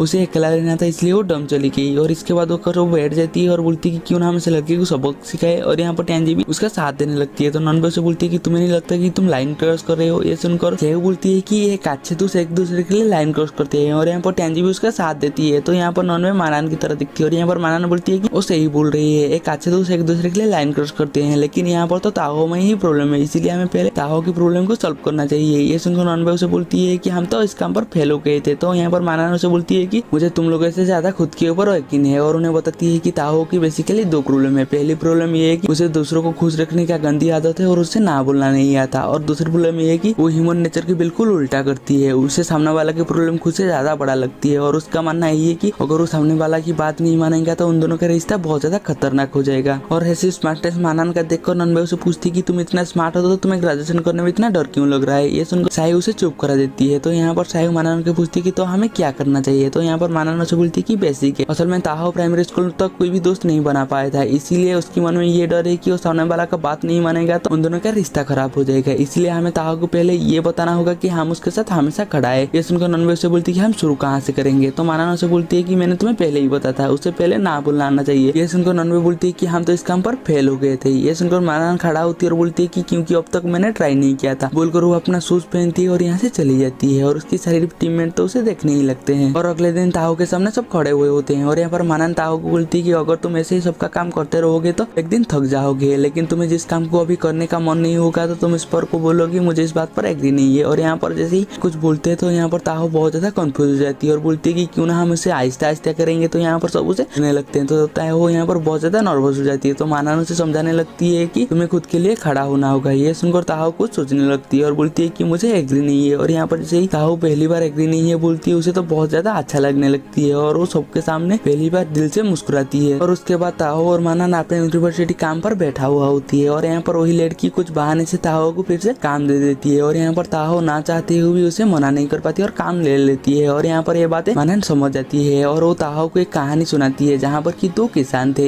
एक ने घर बनाया था लेकिन एक ने घर नहीं बनाया था। लेकिन जब बाढ़ आया तो जो जिसने घर नहीं बनाया था और जिसने घर बनाया था उसे सारे सामान दे दिया, लेकिन उन दोनों ने कॉन्ट्रैक्ट किया अगर कुछ नुकसान होगा तो दूसरे वाले इंसान का कोई भी गलती नहीं होगा। और वो ताहो को बोलती कि अगर तुम इस जगह पर होते तो तुम क्या करते। तो यहाँ पर वो लड़की समझ जाती है कि वो बातें मुझे सुना रही है। तो वो ताहो को बोलती है कि नहीं मेरे पास टाइम है, मैं कर लूंगा। बोलकर वो वापस उसे काम लेकर यहाँ से चली जाती है। और यहाँ पर ताहो तो बहुत ज्यादा खुश हो जाती है। और इस टाइम पर डायरेक्टर ली आ जाती है। तो वो देखती है कि वहाँ पर मानान और ताहो बैठे हुए होते हैं और वो मानान के पास जाती है, उसे एक काम देती है। तो यहाँ पर मानान उन्हें समझाने लगती है कि रात को मेरा कुछ प्लान है, लेकिन डायरेक्टर ली कुछ भी सुनता नहीं है और यहाँ से चली जाती है। और यहाँ पर मानान जो होती है ताहो की तरह देखने लगती है। और यहाँ पर ताहो तो साफ साफ मना कर देती है कि मैं एग्री नहीं हूँ। तो यहाँ पर मानान तो चुपचाप रह जाती है। और इस टाइम पर जिनसी उनका रूम में आ जाती है। तो यहाँ पर ताहो उसके पास जाती है। तो यहाँ पर जिनसी उसे बर्थडे विश करती है और उसे गिफ्ट देती है और उसे बोलती है कि मैं हम दोनों के लिए एक रेस्टोरेंट बुक कर चुकी हूँ और उसके बाद हम दोनों खाने पर जाएंगे। तो यहाँ पर ताहो जो होती है बोलती है कि मैं बिजी हूँ। तो यहाँ पर जिनसी उसका बर्थडे गिफ्ट यहीं पर रखकर यहाँ से चली जाती है और ताहो आकर अपने सीट में बैठ जाती है। और उसके बाद मानान जाती है वो जिनसी का बर्थडे गिफ्ट देखने लगती है और उसके बाद वो ताहो को उसकी बर्थडे विश भी करती है। और अगले दिन शाओचान उनकी कोच सर से मिलने के लिए जाती है और सारी बच्चों की बात बताती है। और जैसे ही उनकी कोच सर को पता चलती है कि बच्चों आहिस्ते आहिस्ते आगे बढ़ रही होती है तो वो बहुत ज्यादा खुश हो जाते हैं। और अगले सीन में हम देखते हैं कि टीम 2 डिबेट रूम में बैठा हुआ होती है। और इस टाइम पर ताहो आकर बताती है कि डिबेट का टॉपिक आ गया है कि एक इंसान का इमेज बनाना चाहिए या ना बनाना चाहिए। और इस टाइम पर एनजे आ जाती है और बोलती है कि अभी टीम 1 का डिबेट रूम इस्तेमाल करने का टाइम है, इसलिए टीम 2 और एक इंसान यहाँ से चली जाए। ये बात जैसे नॉनवेज सुनती हो तो कुछ गुस्से हो जाती है और यहाँ पर टैंजी जो होती है जिसे बात करने के लिए जाती है और बोलती है कि अक्सर तुम इस रूम को इस्तेमाल करते हो लेकिन हम कुछ नहीं बोलते, लेकिन आज हमें इस्तेमाल कर देने दो क्योंकि एक कंपटीशन है बोलती है। तो यहाँ पर एंजी उसे नहीं मानता, तो यहाँ पर टेंजी उसे लड़ने लगती है, लेकिन यहाँ पर एंजी हार जाती है और मासूम सी शक्ल करके एंजी को देखने लगती है। तो यहाँ पर एंजी को टेंजी को देखकर उसके ऊपर दया आने लगती है, तो वो टेंगली को बोलती है कि चलो हम यहाँ से चले जाते हैं। तो यहाँ पर टेंगली भी शौक होती है लेकिन वो कुछ बोलता नहीं और यहाँ से चली जाती है। और जैसे ही टीम 1 यहाँ से चली जाती है तो टीम 2 यहाँ पर हैरान हो जाती है और वो भागते हुए टेंजी के पास आती है और उसे गले लगा लेती है और उसे पूछती है कि तुम ऐसा कैसे किए बोलकर उसकी तो बहुत ज्यादा तारीफ करने लगते हैं। और इस टाइम पर सावसन आ जाती है और उसे बोलती है कि टेंजी तुम कमाल की हो, लेकिन उसे पूछती है कि तुमने किया क्या है। अब जैसे ही पूछती है उससे तो सब घूरने लगते हैं। और अगले दिन में रात में ताहो छुपकर अपने ऑफिस में जाती है और वो काम कर रही होती है तो देखती है कि अचानक लाइट ऑन हो गई और वो देखती है कि उसके सामने मानन खड़ा हुआ होती है। और वो जैसे ही मानन को देखती है वो तो बहुत ज्यादा चौंक जाती है और उसे एक्सप्लेन करने लगती है। तो यहाँ पर मानन उसे रोकती है और बोलती है कि मैं तुम्हें समझ सकती हूँ, अचानक कोई अपने को बदल नहीं सकता जैसे कि एक स्मोकर की तरह। और उसे लेकर एक सोफे में बैठा देती है और उसे बोलती है कि तुम्हें एक लंबी आराम की जरूरत है बोलकर उसे सुनने के लिए बोलती है और उसके ऊपर एक चादर ढंपाकर वो यहाँ से चली जाती है। और टीम 2 डिबेट रूम में होती है और यहाँ पर नॉनबे इमेज के ऊपर एक वीडियो बनाई होती है और इस वीडियो को सबको दिखा रही होती है। ये देखकर ताहो बोलती है कि हम इस वीडियो से क्या करेंगे, ये एक डिबेट कंपटीशन है ना कि एक वीडियो कंपटीशन है। तो यहाँ पर सावसन बोलती है कि नहीं, डिबेट में भी वीडियो का इस्तेमाल किया जा सकता है। और यहाँ पर तो नॉनबे का सारी टीम मेंबर उसकी ही खिलाफ होती है, लेकिन मानन उसे बोलती है कि ये तो एक अच्छी आइडिया है और उसे बताती है कि अभी हमारे कॉलेज को फिल्म और टेलीविजन डिपार्टमेंट को एक स्क्रिप्ट की जरूरत है और इस स्क्रिप्ट को मैं और डैन मिलकर बना सकते हैं और उसके बाद उसका बजट के लिए अप्लाई करेंगे और उसके बाद हमें बेस्ट स्क्रिप्ट राइटर का अवार्ड भी मिल जाएगा। एक बार जैसे नॉनबे सुनती हो तो बहुत ज्यादा खुश हो जाती है और उसे बोलती है कि इसका कॉपीराइट के ऊपर भी हम अप्लाई करेंगे और उसके ऊपर एक मूवी बनाएंगे और वेब सीरीज भी बनाएंगे। एक बार जैसे ही मानन को बताती है वो दोनों तो बहुत ज्यादा खुश हो जाती है, लेकिन उसकी सारी टीम मेंबर उन्हें तो हैरान होकर देख रही होती है। और अगले दिन में टीम 2 जा रही होती है तो ताहो को याद आती है कि उसने तो एक इंपोर्टेंट फाइल लाना भूल गया है। एक बार जैसे ही वो सारी मेंबर को बताती है तो मानन बोलती है कि मैं जगह लेकर आती हूँ। तो यहाँ पर ताहो से रोक देती है और बोलती है कि तुम्हें मीटिंग पर जाना है। तो यहाँ पर नॉनबे बोलती है कि मैं वहाँ पर जरूर चला जाता, लेकिन वहाँ पर एनजी होगा इसलिए मैं नहीं जा सकता। और यहाँ पर सायु भी बोलती है कि वहाँ पर जिनान होगा इसलिए मैं नहीं जा सकता। तो यहाँ पर टेंजी बोलती है कि नहीं, मैं फ्री हूँ तो मैं जाकर लेकर आती हूँ बोलकर वो भागते हुए चली जाती है। तो यहाँ पर नॉनबे बोलती है कि यायू को तुम्हारी दोस्त की टेस्ट बहुत ही ज्यादा खराब है। और दूसरी तरफ टेंजी जो होती है डिबेट रूम में पहुंच जाती है फाइल लेने के लिए। तभी वो देखती है कि एनजी उनका नोट देख रही होती है, तो वो भागते हुए जाकर उसकी नोट को छीन लेती है और बोलती है कि तुम हमारी प्राइवेसी में इंटरफेयर मत करो बोलकर वो फाइल लेकर जैसे ही जाने वाला होती है तो एनजी उसे बोलती है कि तुम्हारी कुकीज बहुत ज्यादा अच्छा है। ये बात जैसे ही एनजी सुनती हो तो बहुत ज्यादा खुश हो जाती है और वो एनजी को बोलती है क्या मैं तुम्हारे लिए दोबारा बनाऊं। तो यहाँ पर उसे एनजी मना कर देती है और वो यहाँ से चली जाती है। और यहाँ पर मानन और ताहो बात करते करते जा रही होती है। तो यहाँ पर मानन को सोचती है और जोर जोर से ताहो को सुना कर बोलती है कि वो बूढ़ा ने मुझे एक काम दिया था लेकिन मैंने वो किया नहीं है। आज शाम को मैं डैन के साथ डिनर पर जाऊंगा और मैं क्या करूंगा ये बोलकर वो तो बहुत ज्यादा मायूस हो जाती है। और यहाँ पर ताहो जैसे उसका इतना मायूस चेहरा देखती है तो वो बोलती है कि मैं तुम्हारी मदद कर दूंगा। एक बार जैसे ही मानन सुनती है वो खड़ा हो जाती है और वो ताहो को देखने लगती है। और यहाँ पर ताहो को तो कुछ भी समझ में नहीं आ रही होती है, लेकिन मानन कैसे घूरता हुआ देखकर वो समझ जाती है कि ये मानन का एक ट्रिक है और उसे पूछती है कि ये तुम्हारा एक ट्रिक था। तो यहाँ पर मानन हाँ बोलती है और उसे बोलती है कि तुम कितना आसानी से मेरी ट्रिक में आ गई। और इस बात पर ताहो तो उसके ऊपर नाराज हो जाती है और वो यहाँ से चली जाती है, लेकिन मानन उसके पीछे से भी परेशान कर रही होती है। और अगले दिन में हम देखते हैं कि टीम 2 डिबेट रूम में प्रैक्टिस कर रही होती है और इस टाइम पर मिस्टर मांगा और मिस्टर ले आती है और शासन को बात करने के लिए बाहर लेकर चली जाती है। और कुछ समय के बाद शासन बहुत ज्यादा गुस्से में आती है और वो जाकर बैठ जाती है। तो यहाँ पर टीम 2 उसके पास जाती है और उसे पूछती है कि क्या हुआ है, लेकिन शासन उन्हें कुछ भी बताता नहीं है। तो इस टाइम पर मिस्टर ली अंदर आ जाती है और वो टीम 2 को बताती है कि इस प्रोफेशनल कंपटीशन में टीम 2 नहीं टीम 1 देगी। ये बात जैसे ही टीम 2 सुनती है तो गुस्से में आ जाती है और उसके बाद वो लड़ने लगते हैं। तो यहाँ पर जिनान जो होती है उन्हें नीचे दिखाने के लिए बोलती है कि तुम आज तक इस कॉलेज में 2 साल तक हो लेकिन तुम आज तक प्रोफेशनल कंपटीशन तक पहुंचे भी नहीं पा रही हो बोलकर उन्हें नीचे दिखाने लगती है। और यहाँ पर टीम 1 टीम 2 लड़ने लगते हैं और ये सब ताहो देख रही होती है और वो एक टेबल के ऊपर खड़ा हो जाती है और जोर से बोलती है कि मुझे इस बात पर एग्री नहीं है बोलकर वो नीचे उल्टी और बोलती है कि अगर ऐसी बात है तो मैं इस टीम को छोड़ना चाहती हूँ। और बोलकर जैसे ही जाने वाला होती है तो डायरेक्टरली उन्हें रोक लेती है और ताहो को दोबारा सोचने के लिए बोलती है। तो ताहो बोलती है कि मैं इस बारे में सोच चुकी हूँ। और वो टीम 2 को बोलती है कि अगर कोई मेरे साथ आना चाहता है तो आ सकता है बोलकर वो यहाँ से चली जाती है। और कुछ समय के बाद हम देखते हैं कि टीम 2 का जितने ही मेंबर होती है सब टीम 2 को छोड़ रही होती है और वो ताहो के साथ जाने के लिए रेडी हो जाती है। टीम 2 गार्डन में बैठा हुआ होती है और ताहो को माफी मांग रही होती है कि मेरी वजह से तुम्हें टीम 2 छोड़ना पड़ा। ये सुनकर सायु तो रुकती है और बोलती है कि वहाँ पर तुम्हारी कोई भी गलती नहीं है और तुम तो वहाँ पर बहुत ही ज्यादा कूल लग रही थी और तुम्हें देखकर तो हमारे अंदर बहुत ज्यादा जोश बढ़ने लगा है। ये सुनकर नॉनवे उन्हें बोलती है कि सायु बिल्कुल सही कह रहा है और वहाँ पर तो मिस्टर ली का तो चेहरा देखने वाला होती है। ये सुनकर अनहन बोलती है कि ये सब मेरी खुद की वजह से है। और यहाँ पर ताहो बोलती है कि वहाँ पर तो मेरे दिल बहुत ही जोर से धड़क रहा था। और यहाँ पर आसान उन्हें पूछती है कि उन्हें इस प्रोफेशनल कंपटीशन के बारे में पता कैसे चला। तो ताहो से बताती है कि शायद दोनों ने कॉलेज फोन से पढ़ लिया होगा। ये सुनकर टैंजी बोलती है कि मुझे पता नहीं कि यंगजी ऐसा होगा। तो यहाँ पर नॉनबे तो यंगजी का भर का बुराई करने लगती है। तो साई नॉनवे को रोकती है और वो टियानजी को बोलती है कि वहाँ पर यंगजी का कोई भी गलती नहीं, जो भी गलती उनकी सारी टीम मेंबर की है। सभी टीम वन को तो ऐसी हरकत करना आदत है, अगर हम उनके बारे में अगर रिपोर्ट भी करेंगे तो उनका कुछ भी नहीं होगा। ये सुनकर ताहो बोलती है कि तुम बिल्कुल सही बोल रही हो और हम इस कंपटीशन के लिए बहुत ही ज्यादा मेहनत की है, इसलिए हम इस कंपटीशन से पीछे नहीं हट सकते। ये सुनकर नॉनवे बोलती है कि ठीक है, तुम इस कंपटीशन का कॉपी मुझे भेज दो और मैं देखती हूँ कि इस कंपटीशन में पार्टिसिपेट करने के लिए और क्या तरीका होती है। और इसके बाद ताहो उसे कंपटीशन का कॉपी भेज देती है। तो यहाँ पर नॉनवे और साई और टियानजी देखने लगती है कि और क्या तरीका होती है इस कंपटीशन में पार्टिसिपेट करने के लिए। और दूसरी तरफ ताहो और मानन बैठा हुआ होती है। तो मानन ताहो को बोलती है कि तुम इस बार बहुत ज्यादा अच्छे काम किए हैं, इसलिए मैं तुम्हें ट्रीट देना चाहती हूँ। तुम जहाँ पर घूमना चाहती हो बोलो, मैं तुम्हें वहाँ पर घुमाने के लिए ले जाऊंगा। और इसके बाद ताहो बोलती है कि ठीक है। और उसके बाद वो दोनों अपने डिबेट टीम के बारे में बात करते करते जा रही होती है। तो ताहो देखती है कि उसके सामने जिनसेन खड़ा हुआ होती है और यहाँ पर मानन जैसे ही जिनसेन को देखती है वो तो यहाँ से बहाने में चली जाती है ताकि वो दोनों प्राइवेट में कुछ बात कर सके। और यहाँ पर जिनसेन ताहो को बोलती है कि मैं तुमसे कुछ बात करना चाहती हूँ। ये सुनकर ताहो उसे मना कर देती है और बोलती है कि कल मेरी कंपटीशन है तो इसलिए मैं तुमसे बात नहीं कर सकता बोलकर जैसे ही जाने वाला होती है तो जिनसेन उसे रुकती है और बोलती है कि मैं ज्यादा टाइम नहीं लूंगा। और ये बात सुनकर ताहो उसे बोलने के लिए बोलती है। तो यहाँ पर जिनसेन उसे बोलती है कि अभी हम दोनों का रिलेशनशिप सही से नहीं चल रही है, इसलिए उन दोनों का रिलेशनशिप के लिए कुछ टाइम देने के लिए बोलती है। ये सुनकर तो ताहो और कुछ ही बोलता नहीं चुप रह जाती है। तो जिनसेन उसे बोलती है कि मैं तुमसे ब्रेकअप करने के लिए नहीं बोल रही हूँ, सिर्फ हमें एक दूसरे को टाइम देना चाहिए। ये सुनकर ताहो भी उसकी बात पर एग्री कर जाती है और वो यहाँ से चली जाती है। और दूर खड़ा होकर सब मानन देख रही होती है और वो जिनसेन के पास आती है और बोलती है कि हम दोनों तो सिर्फ अच्छे दोस्त है बोलकर वो यहाँ से चली जाती है। लेकिन जिनसेन तो मानन को घूर रही होती है। और उसके बाद मानन और ताहो जा रही होती है। तो मानन ताहो से पूछती है क्या वो तुम्हारी हालचाल पूछने के लिए आया था। तो यहाँ पर ताहो से हाँ बोलती है। तो यहाँ पर मानन से पूछती है कि तो तुमने डिसाइड किया क्या। तो यहाँ पर ताहो से बताती है कि जब हम पहली बार मिले थे तो हम एक दूसरे को पसंद करते थे, लेकिन जल्दी ही पता चल गया था कि हम एक दूसरे के लिए सही नहीं है। और तुम तो मुझे जानते हो, वो मुझे जो भी करने के लिए बोलता था मैं उसे कभी भी मना नहीं करती और कर दिया करती थी। इस वजह से शायद वो मुझे कभी भी ब्रेकअप नहीं कर पाया। और ये सारी बातें मानन सुनकर वो ताहो से पूछती कि क्या तुम इस सब चीज से थकी हो। तो यहाँ पर ताहो बोलते कि हाँ थोड़ी बहुत। ये सुनकर मानन समझ जाती है कि ताहो की रिलेशनशिप में जितना ही प्रॉब्लम आ रही है ताहो खुद को ही जिम्मेदार सोच रही होती है। इसीलिए वो ताहो को बोलती है कि एक रिलेशनशिप में वो कैसा सोच रही होती है ये जरूरी नहीं है, तुम उसके बारे में कैसा सोच रही हो ये जरूरी है। और मानन देखती है कि उसकी डॉम आ गया है, इसलिए उसे बाय बोलकर वो यहाँ से चली जाती है। लेकिन ताहो तो मानन से और भी बात करना चाहता था, लेकिन मानन उसकी बात नहीं सुनती, उसे बाय बोलकर वो तो यहाँ से चली जाती है। और उसके बाद नॉनवे और साई को दिखाई देते हैं जहाँ पर वो दोनों लाइब्रेरी में होती है। तो यहाँ पर साई और नॉनवे को बोलती है कि मैंने एक डिटेक्टिव नॉवल पढ़ा था जहाँ पर एक टीम को कंपटीशन जीतना था, इसीलिए वो सामने वाले एक टीम की मेंबर को किडनैप कर लिए। ये सुनकर नॉनवे बोलती है कि मैं लॉ की पढ़ाई कर रही हूँ। ये सुनकर साई उसे और एक कहानी सुनाती है जहाँ पर कि एक सिंगर को कुछ ऐसा पिला दिया जिस वजह से वो 3 दिन तक गाना ही नहीं गा पाया और हम ऐसा कुछ टीम वन के साथ नहीं कर सकते। ये सुनकर नॉनवे उसे रोकती है और बोलती है कि ये सब गलत है। तो यहाँ पर साई उसे बोलती है कि इसके अलावा मुझे और कुछ भी सोच नहीं रहा है। तो नॉनवे उसे बोलती है कि मेरे पास एक प्लान है। तो यहाँ पर साई उसके बात पर यकीन नहीं करता। तो नॉनवे उसे बोलती है कि अगर हम कंपटीशन में पार्टिसिपेट करेंगे तो तुम मुझे थैंक्स कैसे बोलोगे। तो यहाँ पर साई बोलती है कि अगर हम कंपटीशन में पार्टिसिपेट करेंगे तो मैं तुम्हें 1 महीने तक पापा बुलाऊंगी। और इस बात पर नॉनवे भी एग्री कर जाती है और वो यहाँ से चली जाती है। और डायरेक्ट हमें कंपटीशन का दिन दिखाई देता है जहाँ पर की टीम 1 कंपटीशन के लिए बैठा हुआ होती है और उनका कोच उनके पास आती है और उन्हें कंपटीशन के लिए बुलाकर लेकर चली जाती है। और यहाँ पर टीम 1 जैसे जा रही होती है तो वो देखती है कि टीम 2 का सारी मेंबर यहाँ पर बैठे हुए होती हैं। और जैसे टीम 2 का सारी मेंबर को देखती है वो तो हैरान हो जाती है। और यहाँ पर डेंगली उन्हें चिढ़ाने के लिए बोलती है कि वो हमसे शायद जलते हैं। और इस टाइम पर उनका ओपोनेंट टीम का मेंबर एक खड़ा होती है और बोलती है कि जिन लोगों ने रजिस्टर किया था ये लोग वो नहीं है। तो भी हमें फ्लैशबैक में एक सीन दिखाई देता है जहाँ पर कि नॉनवे ने मेंगवान की उनके ओपोनेंट की कोच से मिलने के लिए भेजा होती है और मेंगवान भी उनके ओपोनेंट की कोच से मिलने के लिए चली जाती है। और यहाँ मेंगवान जानकर उनके ओपोनेंट की कोच को बताती है कि हम जिस कॉलेज से कम्पीट करने वाले हैं उनकी 2 टीम है। पहली टीम तो बहुत ही ज्यादा स्ट्रॉन्ग है लेकिन दूसरी टीम इतना भी ज्यादा नहीं है और हम दूसरी टीम के साथ कम्पीट करने वाले हैं। लेकिन मैंने सुना है दूसरी टीम कम्पीट करने ही करेगी, पहली टीम कम्पीट करेगी। ये बात जैसे ही उनकी कोच सुनती है तो कंफ्यूज हो जाती है और मेंगवान भी उन कंफ्यूज में डालकर चल गई होती है। और उनकी कोच जैसे ही रनिंग कर रही होती है तो डेंगली भी उनके पास गया होती है और उन्हें भी वैसे ही कंफ्यूज कर यहाँ से चली जाती है। और उसके बाद जैसे ही उनके ओपोनेंट ये बात उन्हें बोलती है तो उन्हें जांच करती है तो उन्हें पता चलती है कि उनकी कॉलेज में 2 टीम है। सेकंड टीम ने रजिस्टर किया था लेकिन पहला टीम आया होती है और यहाँ पर टीम 1 टीम 2 की तरह देखने लगती है। और यहाँ पर टीम 2 ऐसी प्रिटेंड करती है कि जैसे उनके इस बारे में कुछ भी पता नहीं होती है। तो भी उन्हें बताती है कि अगर टीम 2 को अगर कोई प्रॉब्लम है तो टीम 1 भी पार्टिसिपेट कर सकता है। ये सुनकर ताहो खड़ा होकर बोलती है कि हमें कोई भी प्रॉब्लम नहीं है। ये सुनकर टीम 1 के पास तो और भी कोई चारा नहीं होती है, इसीलिए टीम 1 की कोच उन्हें यहाँ से चली जाने के लिए बोलती है। और जैसे ही टीम 1 जा रही होती है तो टीम 2 की सारी मेंबर उन्हें तो चिढ़ा रही होती है लेकिन टीम 2 के पास बोलने के लिए कुछ भी नहीं होता। और अगले सीन में हम देखते हैं टीम 2 कंपटीशन के लिए बैठा हुआ होती है और यहाँ पर जिनान और यंगजी भी इस कंपटीशन को देखने के लिए रुक गए होते हैं और उन्हें बताती है कि इस कंपटीशन को लाइव स्ट्रीम किया जाएगा। और उनका टॉपिक होती है कि एक इंसान का इमेज बनाना चाहिए या ना बनाना बनाना चाहिए। और यहाँ पर नॉनवे का टीम तो उसका खिलाफ होती है और उनका टीम उसका साथ होती है। और उसके बाद कंपटीशन स्टार्ट हो जाती है और जैसे ही कंपटीशन आगे बढ़ने लगती है तो ताहाओ को समझ में आ गया होती है कि आज से पहले वो सिर्फ दूसरों के बारे में सोचता था और उन्हें खुश रखने के लिए बारे में सोचता था, वो कभी भी खुद के बारे में सोचता तक नहीं था। और यहाँ पर कंपटीशन जैसे ही आगे बढ़ने लगती है तो यहाँ पर नॉनवे एक जगह में गलती कर देती है, लेकिन साई उस गलती को संभाल लेती है और उसके बाद कंपटीशन खत्म हो जाती है और रिजल्ट आ जाती है। और यहाँ पर साई को बेस्ट डिबेटर का अवार्ड मिलती है। और यहाँ पर ये भी पता चल जाती है कि इस कंपटीशन को टीम 2 जीत गया है। और जैसे ये बात उन्हें पता चलती है वो तो बहुत ज्यादा खुश हो जाती है और इसका सेलिब्रेट भी करने लगते हैं। और अगले सीन में हम देखते हैं कि ताहाओ जिनसी से मिलने के लिए जाती है और यहाँ पर जिनसी ताहाओ को कंपटीशन जीतने के लिए उसे कांग्रेस बोलती है। और जैसे ही उसे पैचअप करने के लिए बात बोलने वाला होती है तो उससे पहले ही ताहाओ उसे ब्रेकअप करने के लिए बोलती है और उसे बोलती है कि तुमने मेरा 2 साल तक बहुत ही अच्छे से ध्यान रखा और उसे अच्छे से रहने के लिए बोल कर वो यहाँ से जाने लगती है। तो यहाँ पर जिनसी उसे रुकती है और बोलती है कि हम दोनों ब्रेकअप कर सकते हैं, लेकिन मैं इस रिश्ते को बचाने की बहुत ही ज्यादा कोशिश की, लेकिन तुम्हें नहीं लगता है कि हम दोनों की ब्रेकअप की वजह तुम्हारी पर्सनालिटी है। ये वजह से ही ताहाओ सुनती है, वो इस पर बिल्कुल भी घबराता नहीं है और पूरी तरह से कॉन्फिडेंस होकर वो जिनसी के सामने आकर खड़ा हो जाती है और उसे बोलती है कि तुमने बिल्कुल सही बोला है, हम दोनों का ब्रेकअप की वजह मेरी पर्सनालिटी है, लेकिन इतना ही वजह नहीं है। तुम मेरा बॉयफ्रेंड हो, तुम्हें मुझे हर तरह से अपनाना चाहिए, लेकिन तुम वही चीज आपने जो चीज तुम्हें पसंद है। और उसे बोलती है कि मुझे कोई ऐसा भी मिल गया है जो ये सारी बातें सुधार सके। और उसे बताती है कि एक रिश्ते में हमेशा तुम दूसरे वाले की गलती मत देखो, पहले खुद की गलती देखो बोलकर वो यहाँ से पूरी तरह से कॉन्फिडेंस होकर चली जाती है। और जिनसी तो उसे ही देखता ही रह जाती है। और अगले सीन में हमें एंगजी और टेंजी को सीओ के रेस्टोरेंट में बैठा हुआ देखते हैं। और यहाँ पर एंगजी टेंजी को बोलती है कि उस दिन मैं रूम से ऐसे भाग जाना बिल्कुल भी सही नहीं है, इसलिए मैं आज तुमसे इस बारे में बात करने के लिए बुलाया हूँ। और बोलकर उसे बोलती है कि मैं बचपन में बहुत ही ज्यादा मीठा खा दिया था, जिस वजह से मैं बहुत ही ज्यादा मोटा हो गया था, जिस वजह से मेरे क्लासमेट मुझे हमेशा चिढ़ाते रहते थे और मेरी एक नाम पड़ गया था जिसका नाम गोल मोटूल है। और मैं इस दिन इसलिए नहीं भागा था कि मुझे तुम या तुम्हारी कुकीज पसंद नहीं है, इसलिए भाग गया था क्योंकि तुम्हारी कुकीज सच में बहुत ज्यादा टेस्टी है। अब जैसे ही टेंजी सुनती है तो मुस्कुराने लगती है और बोलती है कि क्यों ना मैं तुम्हारे लिए लो कैलोरी का कुकीज बनाऊं। और इस बात पर भी एंगजी एग्री कर लेती है। तो हम यहाँ पर पता चलती है कि शायद एंगजी को भी टेंजी के ऊपर कुछ ना कुछ फीलिंग्स आने लग गया है। और यहाँ पर शासन अपने सारे टीम मेंबर को बताती है कि इस प्रोफेशनल कंपटीशन में 3 पॉइंट मार्क होगा, जो टीम मार्च 1 तक 50 मार्क बना देगी वो प्रोफेशनल कंपटीशन में जा पाएगा। और उन्हें बताती है कि अगर यूनिवर्सिटी की तरह रजिस्टर करेंगे तो उन्हें 5 पॉइंट मिलेगा और बिना यूनिवर्सिटी की तरह रजिस्टर करेंगे तो उन्हें कुछ भी नहीं मिलेगा। और यहाँ पर नॉनवे सबको बोलती है कि हम तो इतना अच्छा खेल रहे हैं, इसलिए हम जल्दी ही प्रोफेशनल कंपटीशन तक पहुंच जाएंगे। ये सुनकर साहू ताहो को पूछती है कि हमारे पॉइंट कितना है। ये सुनकर ताहू ने बताती है कि हमने न्यू रजिस्ट्रेशन किया है, इसीलिए हमारा कोई भी पॉइंट नहीं है। बात जैसे ही उसकी सारी टीम मेंबर सुनती है तो सब मायूस हो जाती है। ये देखो टेंजी खड़ा होती है और सबको बोलती है कि जब हमें टीम 1 हो रही थी तो हमारी हालत कैसी थी। और नॉनवे को बोलती है कि क्या तुम्हें एंगजी से बदला नहीं लेना है। ये बात जैसे ही नॉनवे सुनती है तो मोटिवेट हो जाती है और बोलती है कि अभी हमारे टीम के पास पॉइंट नहीं है, लेकिन हम जल्दी ही पॉइंट कलेक्ट कर लेंगे बोलकर वो सबको जोश दिलाने लगती है। तभी उसे याद आती है कि उनका टीम का तो कोई नाम ही नहीं है। और वो सबको बोलती है कि हम हमारे टीम का क्या नाम रखेंगे। और यहाँ पर नॉनवे को सोचती है और बोलती है कि क्यों ना हम हमारे टीम का नाम हम वापस आके रखते हैं। ये बात जैसे ही माना सुनती है उसे बोलती है कि ये तो काफी डिप्रेसिंग है। और यहाँ पर शासन सबको समझाती है कि हम ऐसे एक नाम रखना चाहिए ताकि हम फेमस होने के बाद भी वो सुनने में अच्छा लगे। और यहाँ पर नॉनवे तो काफी बेकार बेकार से नाम बोल रही होती है, जिस वजह से उसकी किसी भी टीम मेंबर को उसकी कोई भी नाम पसंद नहीं आ रही होती है। तो वो सारी टीम मेंबर को बोलती है कि क्यों ना हम पत्ते खेले। और इस बात पर उसकी सारी टीम मेंबर राजी हो जाती है। और उसके बाद वो पत्ते खेल रही होती है तो फिर से वो सायुक के साथ लड़ने लगती है कि कौन बड़ा है कौन छोटा है। तो यहाँ पर टेंजी उसे बताती है कि 2, 3, 5 सबसे छोटा होती है। और यहाँ पर शासन उसे रुक कर बोलती है कि हमारे यहाँ 2, 3, 5 सबसे ज्यादा बड़ा होती है। ये सुनकर नॉनवे को सोचने लगती है और बोलती है कि क्यों ना हम हमारे टीम का नाम 2, 3, 5 रखे। ये सुनकर सारी टीम मेंबर तो उसे देखने लगते हैं। तो यहाँ पर नॉनवे बोलती है कि पत्ते में सबसे छोटा होती है 2, 3, 5 और सबसे बड़ा भी होती है 2, 3, 5, इसलिए हम हमारी टीम का नाम 2, 3, 5 रखें। और इस बात पर उसकी सारी टीममेट भी एग्री भी कर लेते हैं। और इस टाइम पर रेस्टोरेंट के लोग आकर उन्हें बताती है कि अभी रेस्टोरेंट बंद होने का टाइम है। ये बात जैसे वो सुनती है वो तो यहाँ से चली जाती है। और यहाँ पर नॉनवे और साहू सबसे आगे चल रही होती है और पीछे से उसे देख रही होती है। तो यहाँ पर ताहो टेंजी से पूछती है कि क्या उन दोनों के बीच में कुछ चल रहा है। तो यहाँ पर टेंजी उन्हें बताती है कि तुम्हारी और मानान के रिश्ते से उनका रिश्ता और भी ज्यादा सिंपल है। ये बात जैसे ही मानान सुनती है उन्हें बताती है कि नॉनवे बता रहा था कि वो और उसकी पापा उसकी माँ से बहुत ही ज्यादा डरते हैं, इसीलिए नॉनवे एक शांत लड़की को ढूंढेगी उसके लिए। ये सुनकर टेंजी से बोलती है कि जरूरी नहीं है, क्या तुम्हें नॉनवे के बारे में पता नहीं है, उसकी बात तो हर वक्त बदलती रहती है। और अगले दिन नॉनवे का टीम 2, 3, 5 नाम से रजिस्टर हो जाती है। और उसके बाद वो तो पॉइंट करने के लिए दिन रात एक कर देते हैं। वो तो सही से सो भी नहीं पाते, फिर भी वो पॉइंट कलेक्ट करने के लिए लग जाते हैं। और उसके बाद हम नॉनवे और साई को दिखा जाते हैं जहाँ पर कि वो चुई के रेस्टोरेंट में बैठा हुआ होती है। तभी उसे तावा मैसेज करती है और बोलती है कि मेरा कुछ काम बच गया है, इसीलिए मेरे आने में थोड़ा सा लेट हो जाएगा, इसलिए तुम्हें पहले डिबेट प्रैक्टिस करना शुरू कर देना चाहिए। ये सुनकर साई उसे मैसेज करती है कोई बात नहीं, ऐसे भी हमारे पास कोई जगह नहीं जहाँ पर कि हम प्रैक्टिस कर सके। और ये मैसेज देखकर माना उन्हें एक एड्रेस भेजती है और बोलती है कि तुम वहाँ पर जाकर प्रैक्टिस कर सकते हो। और इसके बाद वो दोनों तो उस जगह पर पहुंच जाते हैं। नॉनवे और साहू जिस जगह पर डिबेट प्रैक्टिस करने के लिए आए होती है असल में वो एक होटल होती है, इसलिए वो दोनों तो बहुत ही ज्यादा नर्वस होती है। तो यहाँ पर नॉनवे साहू को बोलती है कि क्यों ना तुम टेंजी को कॉल करो। तो यहाँ पर साहू टेंजी को कॉल करती है, लेकिन टेंजी उसका कॉल उठाते नहीं है क्योंकि असल में वो यंगजी के साथ बैठा हुआ होती है। और यहाँ पर यंगजी टेंजी को एक लिस्ट देती है और बोलती है कि मैं इन्हीं सभी सामान को लेकर कुकीज बनाने की कोशिश की, लेकिन मैं तुम्हारी जैसा टेस्टी कुकीज नहीं बना पाया है। ये वजह से टेंजी सुनती है वो तो हंसने लगती है और उसे बोलती है कि मेरे जैसे कुकीज बनाना इतना आसान नहीं है, और उसे कुकीज कैसे बनाती है उसे बताने लगती है। और दूसरी तरह हमें ताहो को दिखा जाता है जहाँ पर कि उसके पास क्वीन आती है और उसे इमरजेंसी में उसकी मदद करने के लिए बोलती है। और यहाँ पर ताहो उसको मना भी नहीं कर पाता। और यहाँ पर ताहो को सोचती है और मानन को मैसेज करती है और बोलती है कि अभी मुझे किसी ने मदद मांगा है और मैंने सोचा है कि उसका मदद करूंगा। ये बात जैसे ही मानन सुनती है तो उसे बोलती है कि ये बात तुम मुझे क्यों पूछ रही हो। ये सुनकर ताहो उसे बोलती है कि तुम मेरा इतना मदद करते हो इसलिए मुझे लगा कि मैं तुम्हें एक बार पूछ लूं, और उसे बताती है कि ये थोड़ा सा इमरजेंसी है। ये सुनकर मानन उसे बोलती है कि ठीक है, मैं पहले डिबेट रूम में चला जाती हूँ और तुम बाद में आ जाना। और दूसरी तरह मानन डिबेट रूम में जा रही होती है तो उसकी नजर साइड में जाती है, तो वो देखती है कि वहाँ पर कुछ ड्रिंक्स रखा हुआ पीने के लिए, और उसके पास मानन जाती है और उस कान करती है और पैक करती है, लेकिन ड्रिंक आता नहीं है। तो वो अपने हाथ नीचे गलाती है और ड्रिंक लाने की कोशिश करती है, लेकिन उसके हाथ वहीं पर फंस जाती है। और दूसरी तरह हमें नॉनवे और शाही को दिखा जाते हैं जहाँ पर कि वो दोनों अकेला बैठा हुआ होती है, इसलिए उन दोनों को तो बोल लग रही होती है और एक दूसरे को देखकर शर्म भी आ रही होती है। तो यहाँ पर शाही नॉनवे को बोलती है कि क्यों ना तुम मानन को कॉल करो, उसे पूछो कि वो कहाँ पर है। तो यहाँ पर नॉनवे मानन को कॉल करती है और उसे पूछती है कि तुम कहाँ पर हो। तो मानन उसे बोलती है कि मैं अभी कैफे में हूँ और गेम खेल रही हूँ, और गेम खत्म करने के बाद प्रैक्टिस करने के लिए जाऊंगा बोलकर वो कॉल काट देती है। और उसके बाद नॉनवे किसी को कॉल करती है और उसकी मदद करने के लिए बुलाती है। और उसके बाद नॉनवे शासन को कॉल करती है और उसे डिबेट रूम में आने के लिए बोलती है, लेकिन शासन उसे बोलती है कि मैं थोड़ा सा बिजी हूँ तो बाद में आऊंगा। असल में हमें यहाँ पर पता चलती है कि मानन शासन को उसकी मदद करने के लिए बुलाया होती है, और यहाँ पर शासन मानन की मदद करने के लिए आया होती है, लेकिन उन दोनों का ही हाथ पे वहीं पर फंस गया होती है। और अगले सीन में हम देखते हैं कि नॉनवे तो बहुत ही ज्यादा गुस्से में आ जाती है क्योंकि अभी तक कोई भी प्रैक्टिस करने के लिए आया नहीं होती है। तो साई उसे बोलती है कि तुम मेरी वजह से टीम 2 में फंस गए हो और टीम 1 हमें बुली कर रहे हैं। ये सुनकर नॉनवे उसे बोलती है कि ऐसा कुछ भी नहीं है, ऐसे भी मैंने तुम्हें वादा किया कि मैं तुम्हारे साथ दूंगा चैंपियन ट्रॉफी जीतने के लिए। ये वजह से साई सुनती है वो तो खुश हो जाती है, और इस टाइम पर उनका डोर लॉक होती है तो वो जाकर डोर पिटाती है तो देखती है कि उनकी सारी टीम मेंबर आ गई होती है। और उसके बाद वो तो यहाँ पर डिबेट प्रैक्टिस करना शुरू कर देते हैं। और अगले सीन में हम देखते हैं कि ताहो और टियानजी बेड पर सो गए होते हैं और नीचे नॉनवे और सायु बैठे हुए होते हैं, और यहाँ पर सायु तो सो गई होती है। और नॉनवे जैसे ही देखती है कि सायु सो गई होती है तो उसे उठाकर बेड में लेटा देती है और उनके नीचे ही सो जाती है। और शाओसान तो बाथटब में सो गया होती है और मानन तो सोफे में सो गया होती है। और अगले सुबह हम देखते हैं जैसे ही और किसी का नींद टूटती है तो उठकर यहाँ से चले गए होते हैं। और उसके बाद ताहो जाकर सबके लिए ब्रेकफास्ट ले रही होती है। इस टाइम पर शाओसान भी उसके पास पहुंच जाती है और उसे बोलती है कि तुम चिंता मत करो, तुम्हें सर्वे में नहीं जाना पड़ेगा, मैं तुम्हारे स्कूल से एक कार लेके आया हूँ। ये वजह से ही ताहो सुनती है वो तो खुश हो जाती है। और अगले दिन में हम देखते हैं वो कंपटीशन में होते हैं और यहाँ पर वो कंपटीशन जीत भी गए होते हैं। और यहाँ नॉनवे साहू को याद दिलाती है कि हमारी एक क्लास है जो कि मिस्टर ली का है। वजह से ही उन्हें याद आती है तो फटाक से अपनी यूनिवर्सिटी में आ जाते हैं। और वो पिछली तरह की तरह इस बार भी वो बैक स्टेप लेकर क्लासरूम में जाने लगते हैं। जैसे वो क्लासरूम के अंदर चले जाते हैं देखते हैं कि वहाँ पर तो मिस्टर ली नहीं है, और वो मिस्टर ली के बारे में पूछने लगते हैं। और इस टाइम पर मिस्टर ली आ जाते हैं तो यहाँ पर सायु बीमार होने का एक्टिंग करने लगते हैं और यहाँ पर नॉनवे भी उसका साथ देने लगते हैं। लेकिन यहाँ पर मिस्टर ली समझ आती है कि वो दोनों एक्टिंग कर रही है, इसलिए उन दोनों को भेज देती है क्लास अटेंड करने के लिए। और अगले सीन में हम मानन और ताहो को देखते हैं जहाँ पर क्यों डायरेक्टर ली से मिलने के लिए जाती है और उन्हें बोलती है कि हमें एक रूम दे दे ताकि हम वहाँ पर डिबेट प्रैक्टिस कर सके। लेकिन यहाँ पर तो डायरेक्टर ली उन्हें साफ साफ मना कर देती है। और यहाँ पर मानन तो डायरेक्टर ली का साथ देने लगती है और बोलती है कि वो हमारी थोड़ी ना रिश्तेदार है कि वो हमारी मदद करेंगे बोलकर उनके पास जाती है और उनकी कंधे के ऊपर हाथ रख देती है और बोलती है कि मैं आपकी तरह हूँ। ये देखकर डायरेक्टर ली खड़ा हो जाती है और उसे बोलती है कि ना तुम मेरी ही सीट में बैठ जाओ। तो यहाँ पर मानन उसे शांत करने लगते हैं। तो यहाँ पर डायरेक्टर ली सारी क्लब का लिस्ट निकालती है और वो ताहो को देखकर बोलती है कि अगर कोई क्लब तुम्हारे साथ रूम शेयर करना चाहता है तो तुम रूम शेयर कर सकते हो। और उसके बाद ताहो लेकर सारी लिस्ट अपने दोस्त को दिखाती है। तो यहाँ पर मानन बोलती है कि ऐसी बहुत ही सारी क्लब है जिनका मेंबर बहुत ही ज्यादा कम है, अगर हम उनसे बात करेंगे तो वो हमसे शायद रूम शेयर कर सकते हैं। और ये बात पर उसकी सारी टीम मेंबर एग्री हो जाती है। और अगले दिन में हम देखते हैं कि उनका सारी टीम मेंबर साइंस एक्सपेरिमेंट की रूम में पहुंच गया होती है और उन्हें रूम शेयर करने के लिए बोलती है। और यहाँ पर रूम शेयर करने के लिए एग्री कर लेते हैं। और इस बात पर नॉनवे का टीम तो बहुत ज्यादा खुश हो जाती है, लेकिन नॉनवे का टीम उनका एक्सपेरिमेंट देखकर बहुत ज्यादा डर जाती है और वो यहाँ से भाग जाती है। और उसके बाद वो